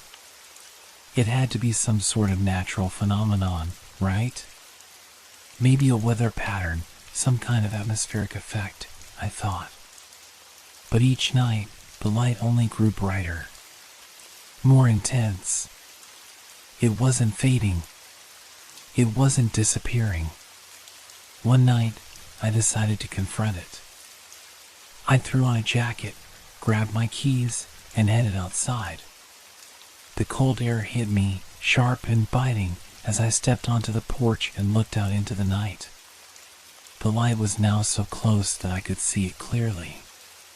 It wasn't some far-off star or distant city, it was something else entirely. It was as if the light was alive, pulsing, throbbing with a strange rhythm. I couldn't look away. There was something mesmerizing about it, something that made me feel drawn to it, even though every instinct screamed at me to turn back. And then it happened. The light, which had been a steady glow, began to move slowly at first, and then faster, like it was gaining momentum. My breath caught in my throat as I watched it approach, coming closer, faster, until it felt as though it was almost right in front of me. I didn't know what I was expecting, but what I saw was far beyond anything I could have imagined. A figure appeared within the light. A silhouette of a person, or perhaps something else, standing just at the edge of the glow. I could barely make out any details. It was more of a shape than anything solid. And yet, it felt familiar. Like I had seen this figure before, in a dream or in a memory long forgotten. It was only then that I realized I had been holding my breath, waiting for something, though I didn't know what. My legs felt weak beneath me as I stood frozen, staring at the figure.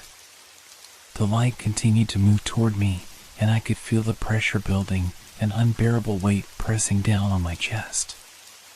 The figure stepped forward, closer now, its outline becoming clearer with each passing second. It was almost here, just a few steps away. I wanted to turn and run. I should have turned and run.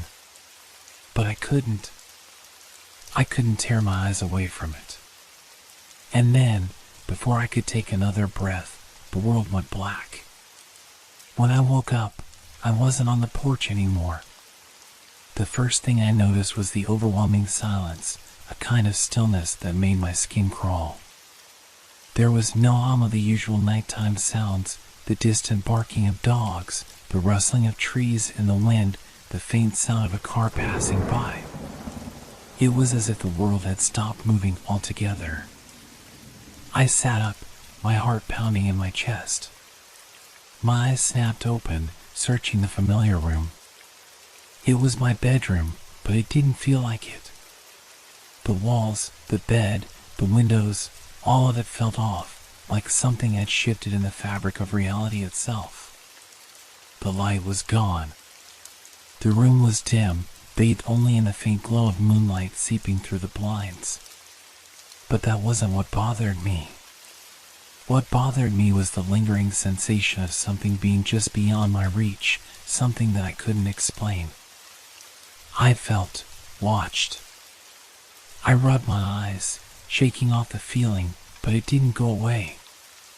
The quiet, the weight of it, pressed against me, making it hard to breathe. I pulled myself out of bed and made my way to the window. The street outside looked the same, empty and quiet. No sign of the strange light. But I knew it hadn't gone away. It had to be out there. Somehow, it had followed me, and I wasn't going to escape it just by staying inside. I tried to think rationally. Maybe it was just a dream, I told myself. Maybe I had fallen asleep on the porch, and the light was just some hallucination, some trick of my tired mind. But the more I thought about it, the less I believed my own explanation. It wasn't just a dream. It was real. The figure, the glow, it had felt too real, too tangible to be a product of my imagination. I shook my head and tried to push the thoughts away. I needed to get a grip. But something had changed in me. I couldn't ignore it anymore. There was no turning back from whatever this was. I glanced back at the room, searching for some sign of normalcy. The walls, the furniture, the door, it all seemed the same. But then I noticed something on the ceiling.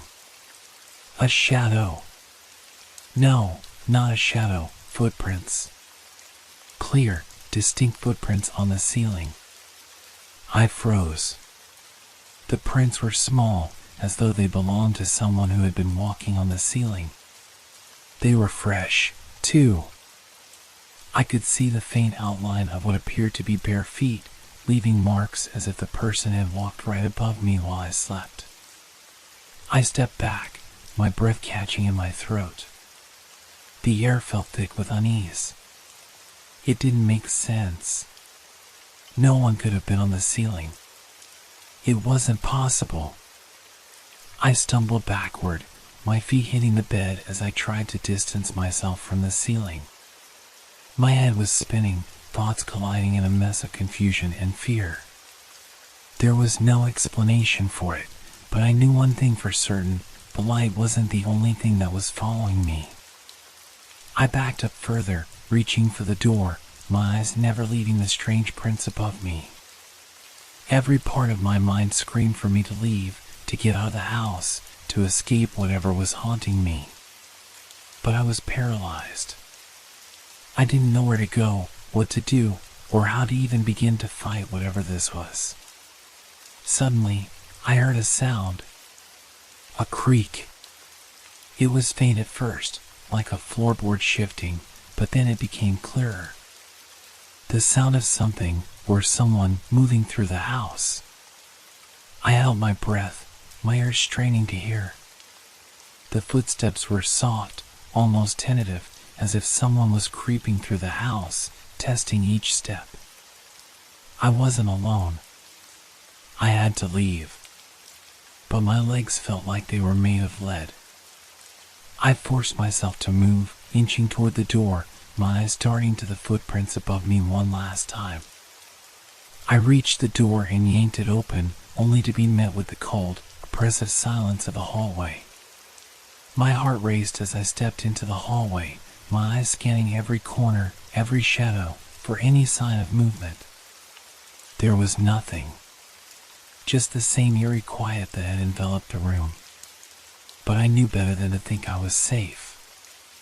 I had felt it before, the presence, the feeling that something was out there, watching. I took a few shaky steps forward, my breath shallow and fast. The footsteps in the house were growing louder now, the sound of someone, or something, moving toward me. I wasn't sure if I could outrun it, if I could escape it at all. I reached the stairs and hesitated for a moment. There was nowhere to hide. The house felt like it was closing in on me, the walls shrinking with every passing second. I could feel the light, even though I couldn't see it. I could feel its pull, its cold, unrelenting presence. Then, as I reached the top of the stairs, I heard it. A soft whisper, just behind me, barely audible at first, but growing louder with every passing second. It was my name. But it wasn't me calling myself. I froze, my heart skipping a beat. The whisper wasn't just my name, it was distorted, a guttural rasp that sounded like it was coming from somewhere deep in the house, somewhere just beyond my reach. It wasn't the kind of sound you hear in a dream, soft and fleeting. This was real. It was chilling, sharp, as though it came from a throat that had forgotten the human ability to speak. I spun around, my eyes wide and scanning the dark hallway, but there was nothing. Just shadows, stretching along the walls, crawling in ways that didn't seem natural. I was sure I had heard it, though. The whisper had been close, too close.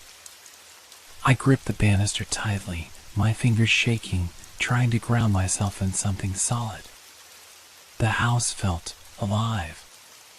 It wasn't just that it felt abandoned or empty, there was something inside it, something that was very much awake. I quickly descended the stairs, my mind racing. The sound of the whisper had started to fade, but I wasn't fooled.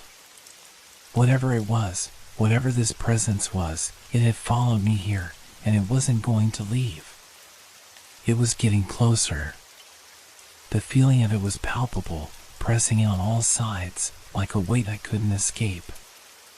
I tried to push down the panic rising in my chest, focusing on the door.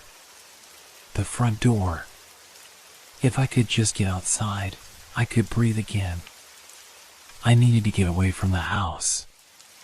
But as my hand touched the doorknob, a sudden jolt ran through me, as though the house itself had reached out to stop me.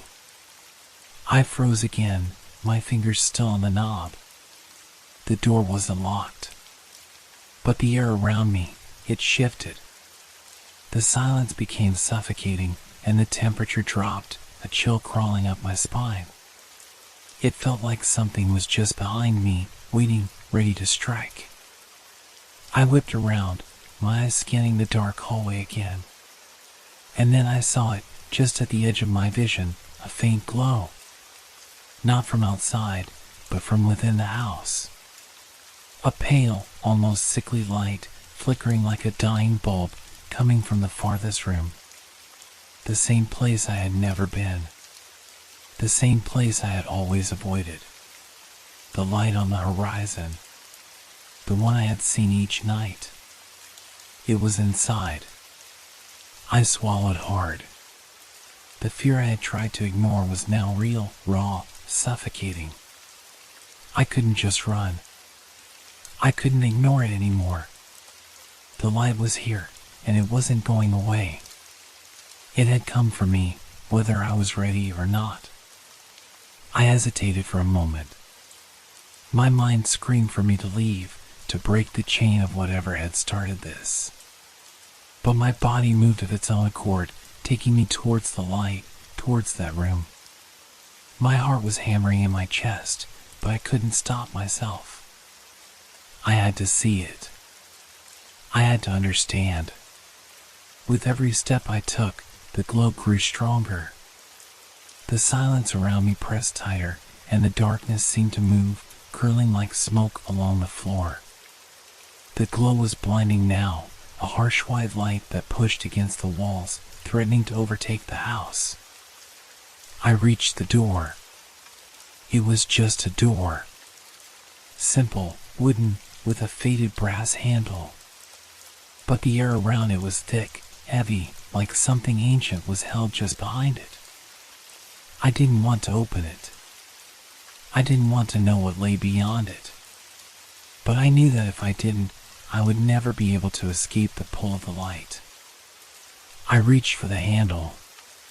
The moment my fingers touched it, a voice shattered the silence, deep and gravelly, as if it had been waiting to speak for centuries.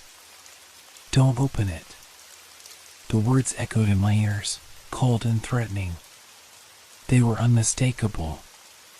The voice wasn't my own. It wasn't anyone I knew. And yet, I could feel its weight, its presence, crawling up my skin. I stumbled back, my heart racing in my chest. The voice had spoken to me, directly to me. But the door was still there, the light beyond it still calling to me, pulling at me like a magnet. I had no choice. I had to open it. I took a breath, steadying myself. I gripped the handle again, my fingers trembling. The door creaked as I pushed it open, the sound too loud in the oppressive silence. And then I saw it. The room was not what I expected. It wasn't a dark, abandoned space, nor was it an empty void. It was a reflection of my own room, only it was distorted, twisted. The walls were covered in cracks that seemed to pulse with light. The furniture was there, but it was wrong. The chair, the bed, the dresser, each piece was slightly off, each angle too sharp, too unnatural. But what truly made my blood run cold was what stood at the center of the room. A figure. It wasn't human. Or at least, it didn't look human. It was tall, too tall, its limbs unnaturally long, its body twisted like it had been stretched beyond recognition.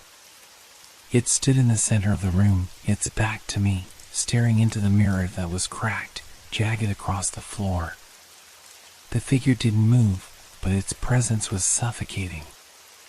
The light, the same light I had seen every night, radiated from it, casting long, dark shadows along the walls. And then, as if it sensed me, it turned. Its face. There was no face. No eyes, no mouth, just a smooth, featureless surface, as if it were wearing the skin of someone, something that never existed. And from that face, I felt it, the same whisper from before, this time not in words, but in sensation. The light, the fear, the pull, everything converged, all of it, right here, right in front of me. And as it reached out to me, I knew one thing for certain. It wasn't just the light on the horizon that was coming for me. It was this thing. This thing in the room. And I was already too late. The figure's arm stretched out toward me, impossibly long, its fingers grasping the air with a strange, deliberate slowness. The room, the walls, even the very air seemed to thicken, as if reality itself were bending under the weight of what was happening. My breath caught in my throat, a desperate, choking gasp that felt like it was trapped behind a wall of ice. The light from that figure shone brighter, illuminating the twisted shape in all its grotesque detail. I couldn't move. I was frozen, rooted to the spot, my legs refusing to respond, my mind screaming at me to run, to flee, but my body refused to obey. It reached out further, and I could feel it. A force, cold and sharp, seeping into me, into my bones, crawling through my veins. A suffocating presence. It was like being submerged underwater, and yet I could still feel every detail, every inch of that terrible figure's existence. And then it spoke. The voice was not a voice at all, but a vibration, a hum that echoed inside my skull. I could feel it in my teeth, in my bones, reverberating in a way that was beyond sound. You should have stayed away. The words were distorted, almost like they were being forced out of some other realm, a place that I couldn't possibly comprehend. The air around me seemed to crackle with the tension of its utterance, the room pulsing with an energy that felt like it might implode at any second. I didn't know what to do. There was nothing to do. I tried to scream. I tried to shout, to call for help, but the words never came. Instead, a sharp, searing pain shot through my chest, and I stumbled backward, falling to the ground, gasping for air that suddenly felt thick and oppressive. The ground was cold beneath me, and the shadows seemed to stretch in unnatural ways, closing in from all sides. The figure moved closer, its long limbs twisting unnaturally, like a marionette being pulled by invisible strings. The light around it dimmed, then flared again, brighter and more blinding, until I could barely make out its shape. It felt like the entire house was pulsing with that same light, as if it were the heartbeat of something far older, far more powerful than I could understand. In that moment, I understood something. This wasn't a dream. This wasn't a nightmare. This wasn't something that could be explained away. It was real. It was happening. And it was coming for me. It had been coming for me every night, pulling me closer, bit by bit, until I had no choice but to face it. The whispering began again, the voice growing louder, more insistent. You are the light. The words didn't make sense, but somehow they felt true. I was the light. How could I be? I was just a man, lost in a house, alone in the dark. But the figure seemed to know something that I didn't. And then, in an instant, the light flared one last time, blinding me, filling the room with an intense radiance that seemed to tear at my very soul. I closed my eyes, unable to bear the brilliance, and when I opened them again, the room had changed. The figure was gone. Everything was gone. I was no longer standing in my living room, the same room I had always known. The house, the walls, the furniture, everything had melted away into nothingness, leaving only an endless expanse of darkness. The air was still and heavy, and the only thing I could feel was the oppressive weight of the silence. It wasn't the kind of silence you find when no one is around. This was a different kind of silence. The silence of something ancient and forgotten, a place outside of time, beyond the reach of comprehension. And then I saw it. In the distance, far off on the horizon, was a light. Not just any light. The same light I had seen every night. The same light that had drawn me in. But this time, it wasn't distant. It was closer. Much closer. I started to move toward it, my body responding despite the fear that gripped me. There was nothing else to do but go toward it. I knew, in some deep part of me, that this was the only way forward, the only choice I had left. As I walked, the light grew brighter and brighter until it seemed to fill the entire world. I couldn't look away. It pulled at me, this undeniable force that seemed to call my name in a language I couldn't understand. And then I realized I wasn't walking toward the light. The light was walking toward me. With every step I took, the light grew larger, closer. And I could hear it now, faint whispers, voices in the wind, calling out in a language I couldn't comprehend. But they weren't comforting. They were urgent, desperate. I broke into a run, my footsteps echoing in the stillness, my heart racing in my chest. But no matter how fast I ran, the light continued to approach. The whispers grew louder, more frantic. I couldn't escape it. I turned around, looking for any way out. But there was nothing. Just the endless darkness and the light, moving closer, inevitable, unstoppable. And then I saw it. In the light center, a figure. The same figure from the room, the one with the featureless face, the one that had spoken to me. It stood there, at the heart of the light, staring at me with eyes that were not eyes. And once again, I felt the cold, the suffocating pull of its presence. And then it spoke. You are the light. And now you will be consumed by it. The words echoed in my ears, and in that moment, I understood. The light wasn't a savior. It wasn't a guide. It was a predator. And I was its prey. I tried to scream, to fight, but it was too late. The light enveloped me, swallowing everything whole. Everything went dark. At first, I couldn't feel anything.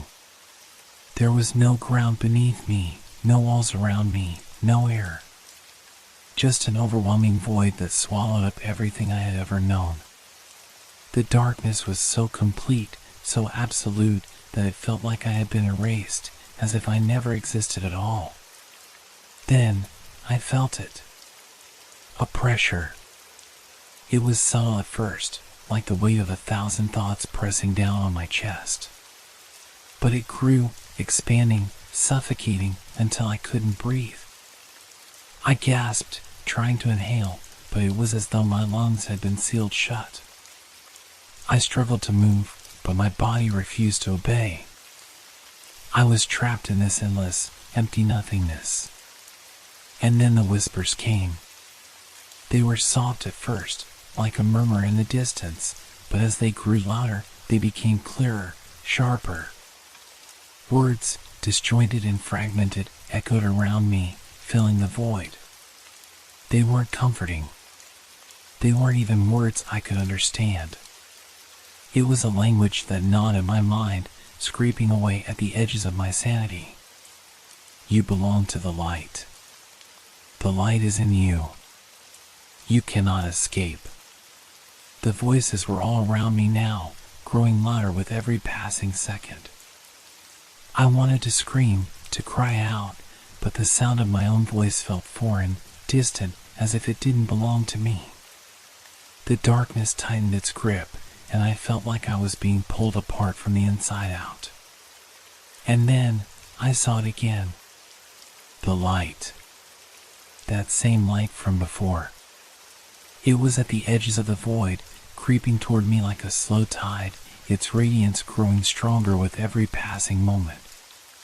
It wasn't the blinding, overwhelming force it had been before.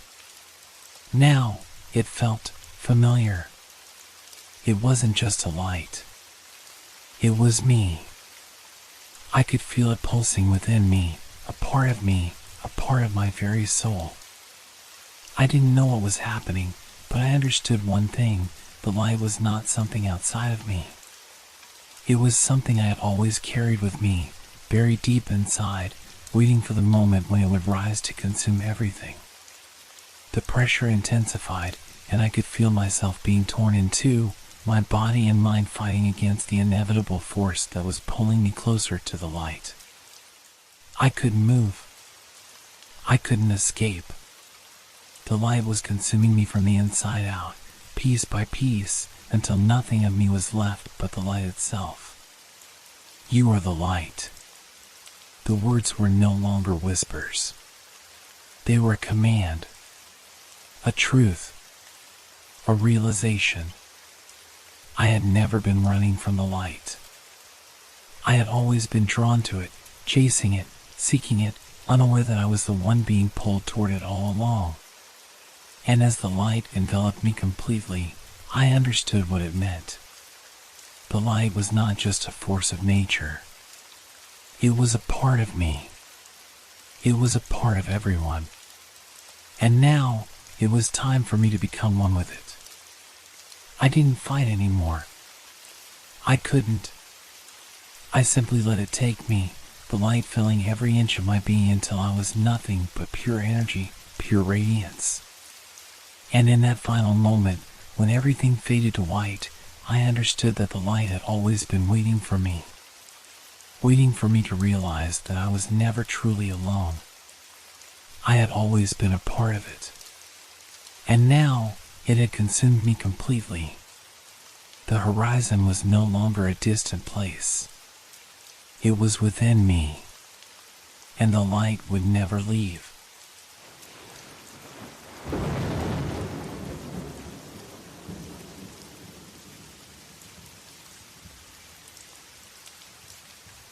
Thank you for making our stories part of your relaxation time. We hope they brought you a sense of peace and transported you to a world of fantasy and mystery. If you enjoyed the stories, feel free to leave us a review. Your feedback inspires us and helps us make the content even better. Now, unwind to the calming sounds of rain and thunderstorms, which will continue to set a tranquil mood. Let these sounds carry you gently into the realm of dreams. Don't forget to like our page if you haven't yet. Wishing you a restful night's sleep. Relax, rest well, and good night.